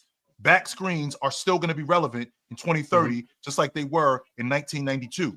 So your quote unquote warped idea, no, that's basketball. And there are things, don't get me wrong, they revolutionized the game and they changed some sets. But there's things that translate throughout times. Curl screens, back screens, down screens, right? All of this stuff still translates to this day. You do not have a warped sense. You do not have a warped sense when it comes to basketball. The stuff that you think about when you're thinking about when you think about a guy getting open, when you're thinking about off-ball action, that stuff still translates, and it's going to translate when we ain't around no more in 2060 and 2070. That still is going to go on. So don't you're not selling me that because that's basketball. I think I got action to make it to 2060. Oh, I do. I'm not saying that, but what I'm saying, when you hear in 2060, Ox, when you 36 years, right? And Ox, when you hear in 2060, you're still going to see teams down screening and curl screening and running off curls. That's still going to be going on, right? But I really like off ball motion just because I see too much stagnant like off ball. I need to see like whether it's across the paint or whether it's like off ball down picks, just some type of motion off ball. I'm not seeing enough motion off the ball, and I would like to see a little bit more of that, regardless of what it is, whether it's a flare screen, a down screen, cross, whatever. Just need to see something off the ball. Ron, box screens, cross screens from box to box. That still works to this day. That's still it works. Chill. That's what I'm saying. Like when I think when I say that, people be like, bro, we don't do that anymore. And I'm just like, yes, right. Denver do that a lot. Teams do that. Yeah. And Ox, to your point, and I want you to stay there, Marlis, but Ox, to your point, when guys say we don't do that no more, I bet you they ain't winning. I bet you that. I bet you they not winning. I bet you they ain't a part of anything that's relevant when they say, yo, we don't cross screen. We don't down. You ain't winning. Because what you're doing is all you worrying about is at the long ball line. That's all you worried about. I'm sorry, Marlis. Yeah, I don't think there's much that I think teams should do that they don't do. Like, it's some teams I think don't run the best plays for their personnel, but I mean, teams set flex screens. I think it's coming back a lot more often than they used to be because you got better post presences. Elevator screens have all been disappeared. That's one thing that used to. We got to bring elevator screens back. That's I seen Atlanta run a couple. Like they use some. They use some, but Chris Snyder's always been like unique. Ironically, I think grenade action is actually pretty good. So there's things that I'd like to see a bit more, but I think most teams still use like everything. It's just like a lot of teams are just like running like horns variations at this point. But yeah, I like horns. I like horns a lot. I like horns a lot. I like that horns. I like that horns action when. I left my clip. Anyways, I like that horns action when the guard comes off of this side, and then the big that set the pick here comes off of that other guy's screen. You know what side of the floor we on, Ox? Because the reason why Yeah, I'm we need a asking, clipboard. I'm trying to Yeah. visualize I what don't you're got doing my right I now. don't got my clipboard with me. I left it in California. real but quick, because again, I'm the resident old guy here. Can you guys explain to me, because I want to make sure that I understand it? What are horns? Because I think I know what it is. What exactly are horns? So when I got the two, it could be two anybody, I guess, but I like to run it when I got the two bigs up top, and I like it extended. Two high screens on both sides. I like it extended outside of the Okay. 3-point line. When you got it's on one on this wing, one on this wing, and then So I like two bigs. Okay. Yeah, I like it. So Just two especially- screeners, really, but That's yeah. what I Yeah, thought two it was. spinners, I but thought it was especially if you guards, got- actually. Okay. like I'm listening to but you. imagine one of them is like a cat type that can shoot the ball.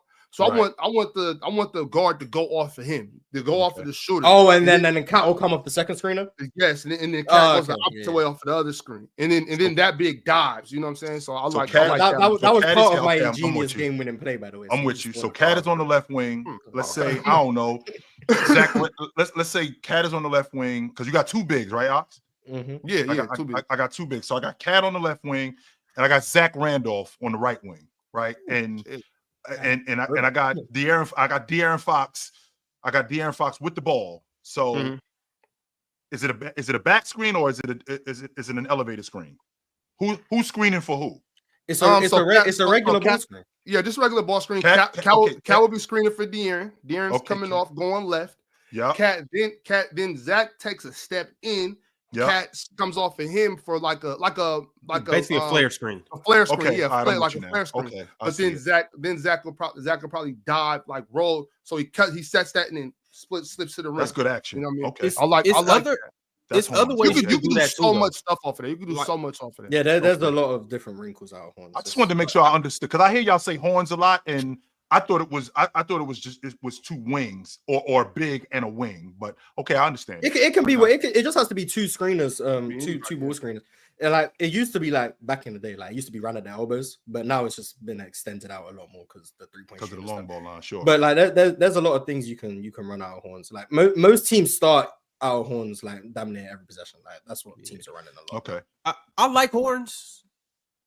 It's cool, but personally, I think it's a little overrated. And the only reason why I say that, like you get a lot of action out of horns for sure. Mm-hmm. I just think everybody just overuses it. Like it's you know when something's trendy, and everybody just does it. I don't think it's as creative as you can get, but horns is very effective because you can get to a whole lot of things.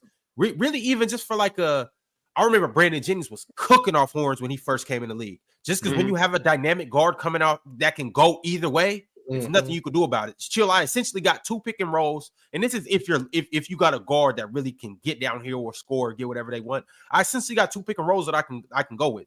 And you got to be scared as a defender, especially if I'm guarding you, because I don't know which way you're gonna go. And then both of the bigs, they got to be scared because now y'all both got to move your feet. And if you got somebody that can split that pick and roll or stretch it out or whatever, it's just a lot you could do with it. Okay. Yeah, but I like that one too. Like, so if you got that, when you got that shooter strong side, but then so you got the other guard in the deep corner, and when he steps into like that short corner, and the guy that I said that was Cat that came off of that, he goes to like the free throw line, elbow extended, and so especially if you got a guy like you're saying like B Jennings run, and he just extends out, and so he's in an ISO situation. You bring that shooter from the strong side baseline and then shoot up off those two double picks. Bro, that's all day action. But that's all day action. He coming off like JJ Redick, smacking. Teams don't run floppy anymore. Really, that's one thing they don't do. But So you say Brandon Jennings was better than? I don't know, Ron. I don't know. Ron, you always starting some shit, Ron. Always starting some shit, Ron. Ron, you know I'm biased, but chill. I'm biased. I really don't remember though. I remember it was a crazy polarizing name. It was Donovan Mitchell. It was Donovan Mitchell, but it wasn't. It wasn't like not even crazy though. It wasn't like that. It wasn't like Brandon Jennings is better than D-Man. Wait. That wasn't even all that crazy. Stand on that. It wasn't like that though. It wasn't like that. Like I'm not saying like he's better than him now. But I'm saying there is a version of B Jennings that was so nice as hell. That like, was nice as hell. Until you got like I grew up in that era, so I'm watching this live. Like I'm in the gym watching B. So I'm biased. I'm just biased. You know what I'm saying? I'm just biased. You were there. You saw him. I'm and just you biased. I love B Jennings. But you know what? I've never seen in the NBA. I don't think I've ever seen it in the NBA, and I love it. And I know it's like remember like in high school, whatever, we used to run that like double single. And you got your two guard, mostly two guard, anybody that can catch and shoot or catch and go to work, and you got the two picks right outside the key, and you got the single pick right outside this, all on the baseline, and you can choose which side to go off of. Yeah. I've never seen that. I've never played, but I know. Okay. Yeah, but I've never seen that in the NBA, but I used to love that. No, they used to run that for Klay. They used to run that for. Okay. I was gonna say if anybody, various forms too. I was gonna say if anybody would have been the Warriors, I probably would run it, but I don't remember seeing too much of that in the league though. Mm-hmm. But I love that set. It just depends, because mostly with the sets, and you can like any set that you can get into and continue the motion, even if you don't get a good look out of it. To me, that's good offense. That's what made the Warriors so dangerous for so long. I was a big fan. Just flowed into something else. It was and I know it sounds, older, but the Jazz used to run this action that was very similar to what y'all talked about with Horns, where I got Stockton at the top, right? And I got Jeff Hornacek on the left wing. I got Malone at the elbow, or at the nail, as you would say, right? So what happens is Stockton's coming to the right wing. When Stockton comes to the right wing, Jeff Hornacek comes down, and it's like a UCLA cut. When Jeff Hornacek comes to the block, Jeff Hornacek cleans out from the right side to the left side, where they set a double screen for him on the left block, and he's wide open. After Malone and Stockton run this pick and roll, this action works almost every time, and it leads right into, if they don't get the shot with Hornacek, it leads right into motion. It was great. It would explain why they. You like Jeff Hornacek a lot? I was a big Jeff Hornacek. I dug the Jazz. I did. I dug the way that they played basketball, and I couldn't appreciate it until I actually lived in Utah and I saw them more. That's why it's kind of bittersweet with Stockton, because I didn't really get to see Stockton extensively until like year 8, year 9. I didn't get to see him until I was out. That was a good time to catch him though. Yes, you got good years of the Jazz. You got probably the best years of the Jazz. But I would have liked to have seen him more, like in year 5. I would have liked to have seen him more in year 6. But I was able to see him like in year 8, year 9 more. But I would like to have seen him in the earlier years more. Yeah, that's a Washington prospect right there. Mm-hmm. Gonzaga prep. Jeez. Classic. Chill. You could talk about Jersey prospects, but I can't talk about Washington prospects. You ain't hear me say nothing about no Jersey prospects. Oh, playback. I heard you up there. First and foremost, I was asked that. Okay, I didn't offer multiple that times, Brian. Like you are offering information right now, which was not asked by none of us. In fact, it was Mars who just said, "What, Mars? One more time for the people in the cheap seats." Move on, Superchats, Ron. That's what he said. Instead, you offering something that we don't have nothing to do with right now. I was just putting more glaze on Stockton than you was giving him. That's it. Hey, Ron, who at Gonzaga? Who was the guard, the white boy I used to trip? Oh, Pangos. Yeah, Kevin Pangos. Kevin Pangos. That was my dude. I love Kevin Pangos. Joel and Paul George aren't playing tonight, so of course they're not. I told you. Well, the Cavs are 13-0. Facts. There was 13 Jared McCain masterclass. I was in the minority. What was the guard name that y'all had at Gonzaga? Dick Al. Dan Dickow. I dug him. Dan Dickow. I liked his game. Nice. I did like his game, yo. Yes, he wasn't better than Pangos. I know that. Classic sent through a super chat. He said Dyson Daniels, DPOY. Here we go. Steals are more important than blocks. I do think steals are more important than blocks. I don't think Dyson Daniels is the defense player of the year, but I do think steals are more important than blocks. Yeah, I don't hate that. Football breakdown said Luka's game. Shoot ill-advised ISO threes at volume, bump and foul bait, which leads to contested fades on his flat shot or a thrown grenade. 2 for 10 from 3. You notice how he got off his Jokic can't shoot agenda, and now he's just gone straight back to Luka. That's what's happened. Jokic's looking like the best player we ever seen. Luka Doncic, come here, buddy. He had to go hate on someone. Shout out to him. Carlos Hernandez. I agree with him. I agree with that. Oh, I was going to put that out there. I agree with for that. sure he do. Carlos Hernandez says, should I be worried as a Mavs fan, or will they click eventually? They'll figure out. They'll be okay. They're more of a playoff team than a regular season team anyway. And Jason Kidd's a playoff coach, not a regular season coach. So they'll figure things out. They'll be all right. And Luka get his fat ass in shape. Damn. CMX Halo says, shout out Ron. Best host on YouTube. But still, L Ron. Facts. Trash. CMX, you could have just kept the first part. You ain't Nope, he was right. Garbage. You just did too much. In the words of my man Big Ox. I don't care how good you get at anything in life. That's crazy, yo. Garbage. In the words of my man Ox. Boo! Weak as hell. That's insane, yo. Drink more water. Said, has a player only attempted threes for a whole season? I really want AJ Green to be the first. All of his shot attempts have been threes with 2 free throw attempts. LOL. Is that true? Yes, I don't think anyone's done it. If I had to guess, like the closest to it would be like Steve Novak, but I don't think Duncan Robinson. Nah, Duncan Robinson got some layups in there, but I think I'm gonna see. I think I don't think he did it, but I think Steve Novak would have came close. All threes. Steve Kerr, maybe? No, I don't think. Nah, mid-range jumpers back then. Yeah. Steve Novak. Let me find. Damn, the best Steve Novak got was 14% of his shots were twos. Yeah, 0% gonna be impossible. No. I don't know. See, yeah, 14% is I don't know if any, and that was in 8 games, also for the Bucks. But yeah, I don't know if anyone really got that close. I'm convinced that when I watch Sam Hauser might be close. Oh, no, never mind. I've seen Sam Hauser got a I was couple just about to say, yeah, because he is taking 1 2-pointer a game. Damn. Joe Mazzulla wants to shoot all threes. If he could do that, he 100% would. I'm convinced of it. Yeah, if it's not Steve Novak, I don't know who it would be, if I'm being honest. Man. King B said, I've been a supporter since Shaq Army, and it's crazy that one fight with the grumpy old man that stayed ball gets me banned on playback, and he don't even remember. You banned him, Joe? Who are we talking about? King B. King.B. No, not me. Chill like I don't even know who you are. No. Well, he said you wouldn't remember, so I mean, Yeah, King B, you got to send through another super chat. No, Let me know what your name is. I'll get you. I know. Yeah, I know. you don't even know what he did. Yeah, that's what I'm You talking don't even about. know what he did. You can't be like, I'll get you on bands and turns out. Chill, do you remember? No. Don't nobody remember what he did. Hey, That doesn't make him thrown out. innocent. Nah, case Hey. thrown out. Case thrown out.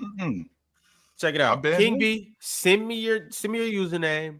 I'll get you unbanned. The best Kyle Korver ever did was 19% of his shots were twos. Yeah. Also on the Bucks. So it seems to just be happening in the Bucks. Like, just for reference, I guess. How many shots has AJ taken, and is he playing a lot of minutes? I want to He's know. playing more minutes now. He's taking like 50 shots. He's shooting 51% from 3. That boy he's playing defense too. He's taken 52 shots this year, and all of them are threes. Keep going, 27 to AJ. 52. Yeah, he's been sniping. Keep going. Julius Irvin said Mars is right. I'm not giving a billionaire money back that they gave me off of their own free will. And Ox, nobody in their right mind turning down 50 M's. I never told anybody to turn down 50. All money ain't good money, man. All money ain't I never once told anybody to turn down 50 million. I would never advise you to turn down $50 million. Like, please don't put those words. But even if you got dinner with Jay-Z, those be some of the dumbest questions I ever heard. Like, bro, what are you talking about? Like, oh, you would take this over. What the hell? What dinner with Jay-Z? What the? Oh, give me 5 bands. I'm taking that over dinner with Jay-Z. I'll take any Give me- money over dinner with give Jay-Z. me- I'm gonna be honest. Nope, I ain't doing that. Nope. 500. I might take dinner with Jay-Z. If the dinner gonna come to more than 500, then maybe. That's what I'm saying. Like, he just gonna be stuffing his big lips. He ain't gonna be giving me no game anyway. Like, Yeah. give me my money, man. Yeah. Like, I'm gonna just take whatever makes my pockets fat. Like, I don't need to. I'm not gonna talk to him anyway. We're just gonna be sitting there in silence. What me and Jay-Z got to talk about? Julius Irvin said Kobe won 5 in 10 years, 7 finals. Only time he wasn't in the finals was the 3 years during a rebuild. 1 3-peat in back-to-back chips without a top 75 player.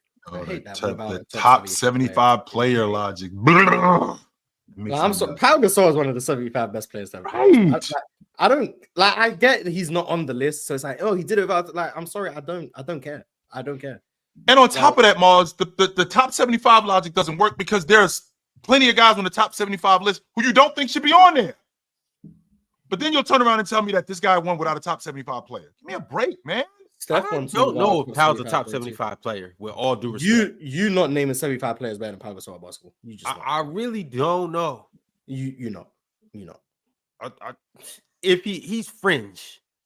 No, he's not. He's not French. He's Spanish. Nice. Sir Talks Too Much 23 became a YouTube member today. Shout out to Sir Talks Too Much or Sir Talks Too Much 23. Shout out to you. Bilal K sent through a member's chat. He said, my Mavs, man. 3 games lost by a combined 6 points. Ron, MVP, not MVP, and in the clutch. That's the problem.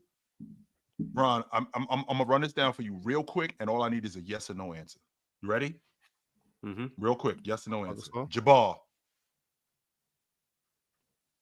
Oh, it's Yes. a yes with Jabbar. Okay. Nick Tiny Archibald. Yes. Paul Aronson. Yes. You don't Barkley. respect that era, man. Ron, be serious, man. You know no Paul Arizona on top 75. I don't even have to go to that era though. I could stay from the 90s on. Real quick, Ron, keep going. You think 90s onwards, Paul Gasol on top 75? 80s on. Keep going, Ron. Okay, Barkley. I'm not. Yes. Hell Rick yeah. Barry. Yes. Elgin yeah. Baylor. Oh, now you Yes. guys respect- Definitely. Dave Bing. now you guys respecting this era. Shut up, Dave Bing. Dave Bing! Bing. Ron, Bird. who Dave Bing play for? Ron, who Dave Bing play for? I know he had the glasses. He used to get buckets. We talking about Larry Bird right now. Ron, Yeah, Larry who Bird. Dave Yes. Bing play for? We talking about Larry Bars. We going on the list. Bird.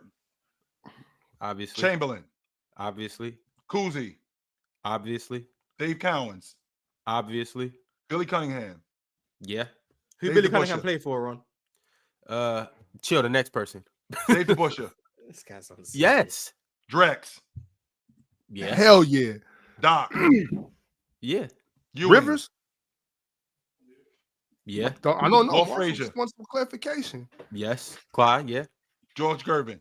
Uh-huh. Oh yeah. Iceman. Hal Greer. Give me Hal. Havlicek. Give me how. Like, Give me- what's hey. out there? Of course. John Havlicek. Yes. Elvin Hayes. Evan Hayes. Yeah, come on, keep it going. Yes. Yeah. Magic. Yeah. Wait, Mars, you're not taking Elvin Hayes? Ron don't know nothing about Elvin Hayes. Mars is gonna hate on Elvin Hayes and say it was all rebounds and this, that, and the third. But yes, Ron, you don't know nothing about Elvin Hayes. Talking about Elvin Hayes. Elvin Hayes. I got the center list. Elvin Hayes was higher than Pau Gasol. He was on the Anyway, keep going, Ron. Magic. Yeah. Sam Jones.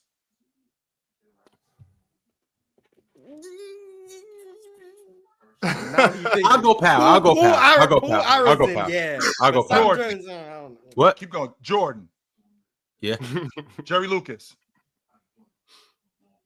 Be serious, Ron. Be serious. Okay. I'll go Pau. I'll go Pau. Karl Malone. Carl. Moses. Clears. Come on, Moses. Pistol. Yes. Clear. Kevin McHale. Clear. Yes. George Mikan. Yes. Pearl. Now it's George Mike. Yes. Lajuan. Yes. Shaq. Yes. Robbie Parrish. Yes. Bob Pettit. Yes. Scotty. Yes. Willis Reed. Yes. Oscar Robertson. Obviously. David Robinson. Certainly. Bill Russell. Notoriously. Dolph Shays. Give me him. Bill Sharman. I want y'all to know I've never really seen Dolph Hayes play. So the Ron is lying. last two names, they just over my head. So I don't know. Stockton. Yeah. Isaiah. Yes. Nate Thurman. Yes. Wes Unseld. Yes. Bill Walton. Yes. Jerry West. Yes. Lenny Wilkins. you better say yes, Ron. You better say yes, Ron. You better say yes to Lenny. You better say yes to Lenny. Yes. James Worthy. Yeah. For sure. That's the top 75 right there. I mean, that's the top 50. I'm sorry. That's the top 50. Oh, right We're not. Ron just been lying. We're not going. That's Mark, just the top even 50. those names that you could say are questionable, now I can jump into my bag of current players and players wait, that aren't stay even right on this there, Ron. list. Stay right But there, you Ron. don't even Drown know half Pau the Gasol. players he just named. That's Stay my right there, problem. Ron. Is that true? With that, was Dave being really the mayor? Is that for true? Detroit. Yeah, he was the mayor of Detroit. Man, come Fine. on, That's hey, the league MVP too, by the way. being the But boy. anyway, I didn't know he was Ron, the mayor though. That's Paul crazy. Pierce, Yes, Curry. All right. Steph Curry. No, Dale Curry. What about Steph Curry? Curry. Yo, yeah, by a mile. Yes, Leonard. yes, Dame. Dollar. yes. LBJ. Lyndon B. Johnson. Carmelo. I heard he was a hooper for real. Yeah, Anthony Davis. yeah. Russ. Come on, Reggie of Miller. course. Reggie Miller. Yeah. Ron, this is what you got to think about, Yeah. Reggie. He Tim just Duncan. acting like he's thinking. He just picking. What? Power. Tim Duncan. Yes, KD. yes, James Harden. yes, Garnett. I don't know about that one. yes, Allen Iverson. yes. He Steve- might not be top 100. I'm telling you guys. Steve Nash. Yes. No, but Dirk. you were saying no. You were saying yes to stupid players. These players, I'm fine with. You were saying yes to dumb players. Dirk. So, Yes. CP. Yes. I don't know Wade. about that one either. Yes. Giannis. Absolutely. Questionable. Dennis Rodman. Give me Dennis. Ray. Give me Ray. Jason Kidd. Definitely. Gary Payton. Uh-huh. Neek. Count them. Ron, you scrunched your face up by at least 10 of those guys. Ron's lying anyway, but whatever. I'm lying about Wes Unseld and Nate Thurman. You're lying about the players you ain't heard of who you said yes to. You don't know Who? who Dave Bill- Bing? You don't know who Bill Sharman is. You do have no idea who Bill Sharman. There was He's definitely still like there was Still definitely four players in there. I'm like, bro, I don't got no idea. I've Like, never seen wrong him. on I have like never you're respecting seen the him play. 50s and 60s NBA just to get Pau Gasol off the list. Like, come on, man, be serious. But look Like though, I if said, you take I if you said take 80s 50, on. chill. If you take 10 of 80s those on, you players know what that I'm Ron scrunched his face at, if you take 10 of those players off, and you could take 10 players And that you are replace playing him with now, T-Mac and replace them, Dwight and yeah, those guys. yeah, Manu Ginobili. You know what I'm saying? Like, yeah. I don't got a problem with that. Nick Claxton. Huh? Hey, All right, chill, y'all. who you got between Chris Bosh and James Worthy? Who do I have? James Yeah. Worthy. Okay, thank you. I just wanted to make sure. Someone I has thought I to was push? tripping. Yeah, I took because so that clip, my brother sent it to me and my mom sent it to me. They was just laughing about it. My brother was saying something about but Chris Bosh is like a top 6 all-time power. I was like, bro, no, he's not. He's great, but he's not that good. And I started naming off people. And he was like, I said something about James Worthy. He said James Worthy. He ain't. I was like, I hung up on him, bro. I hung up on him. Yeah, we're not doing this with you. You know, I am a huge. Okay, Ron, I'm sorry if I held this No up, way. but I had to get to the bottom of that. Real Watch it. quick. He wasn't doing nothing with his life. He wasn't doing nothing with his life. Facts. Tyler T has been a member for 8 months. He said Jokic still better. Mhm. Celtics still going back to back. Hope everyone's having a great week. Absolutely, yo. Appreciate you, Tyler. Mhm. Tyler Alan T. L. I'm gonna call you Alan from here on out because Luca took the L off the last part of your name. Alan sent through a members chat. He said, Luca FC, we will be back. L Ron. I don't know if you guys gonna be back. He looking hella washed. Right? Ted I Bucks need to show a little bit more respect to Alan, though. All right. His name is Alan. Okay. Ted Bucks became a YouTube member, and would you looky here? Y8MS. Damn. Look who's back Where you from been at? wherever he been. Locked up again. Mm. Hey, it's good to see you, Y8. Oh, Tough Bradley also has been a member for 15 months. Salute to Tough Bradley. Good to see you, Tough. Jalen has been a member for 10 months. He said, fun fact, Dave Bing was also the mayor of Detroit. I think he won Mayor the league and a MVP star too. player there. I think he won the league MVP too. I'm not. In what league? mistaken. In what league? The I know you're in the 35 Hall of and over Fame. men's rec league. I do know Yeah, that. it can't be the National Basketball Association. So I don't. Yeah, My man. fault. Shout out Yeah, Dave yeah. Bing. The boy was a buck. Fellas, Merry Christmas, Chip. Merry Christmas. see y'all tomorrow. All right. Yes, sir. William Harris. said, all praise to my Lord and Savior, Jesus Christ. Shout out to your Lord and Savior Jesus Christ. Absolutely. I can get behind that, William. Hallelujah. Philo Red said, any clips of Embiid setting screens against PG? Yeah, that was crazy. That was crazy. Mo said, just got done watching a 3-hour Carmelo highlight. Why? That's a good watch. Because that's a good watch. 3 hours? No way. You'll sit around and watch a long, dry-ass 3-hour movie. Hey, a 3-hour Carmelo highlight, that's way more action-packed. It's way more drama. The Better than 3-hour The panel Godfather? episode, the 3-hour panel episode clears, but Well, definitely the panel episode clears, but Melo highlights clear the Godfather.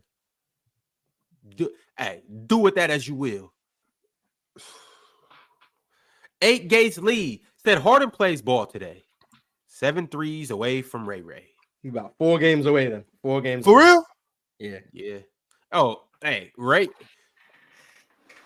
In about how many years would you say Morris before Ray? Ray about to fall off the top 10. Buddy Hill about to catch Ray Allen at this Yeah, point. it's looking ugly for Ray. Reggie's just been steadily falling off the list. He like 6 now. It's tough. Crazy. But Mo said 2018 hard go over 2018 Giannis. sky's blue. Well, I'm looking up right now. It's actually overcast, which means it's gray. Yeah, it ain't blue today. It ain't blue Read today, the boy. super chats, man. Damn. just Tell saying, me about like- your sky. I don't care about your sky. Stanley said, why count Kobe's 2 rings without Shaq as a 2000 dynasty?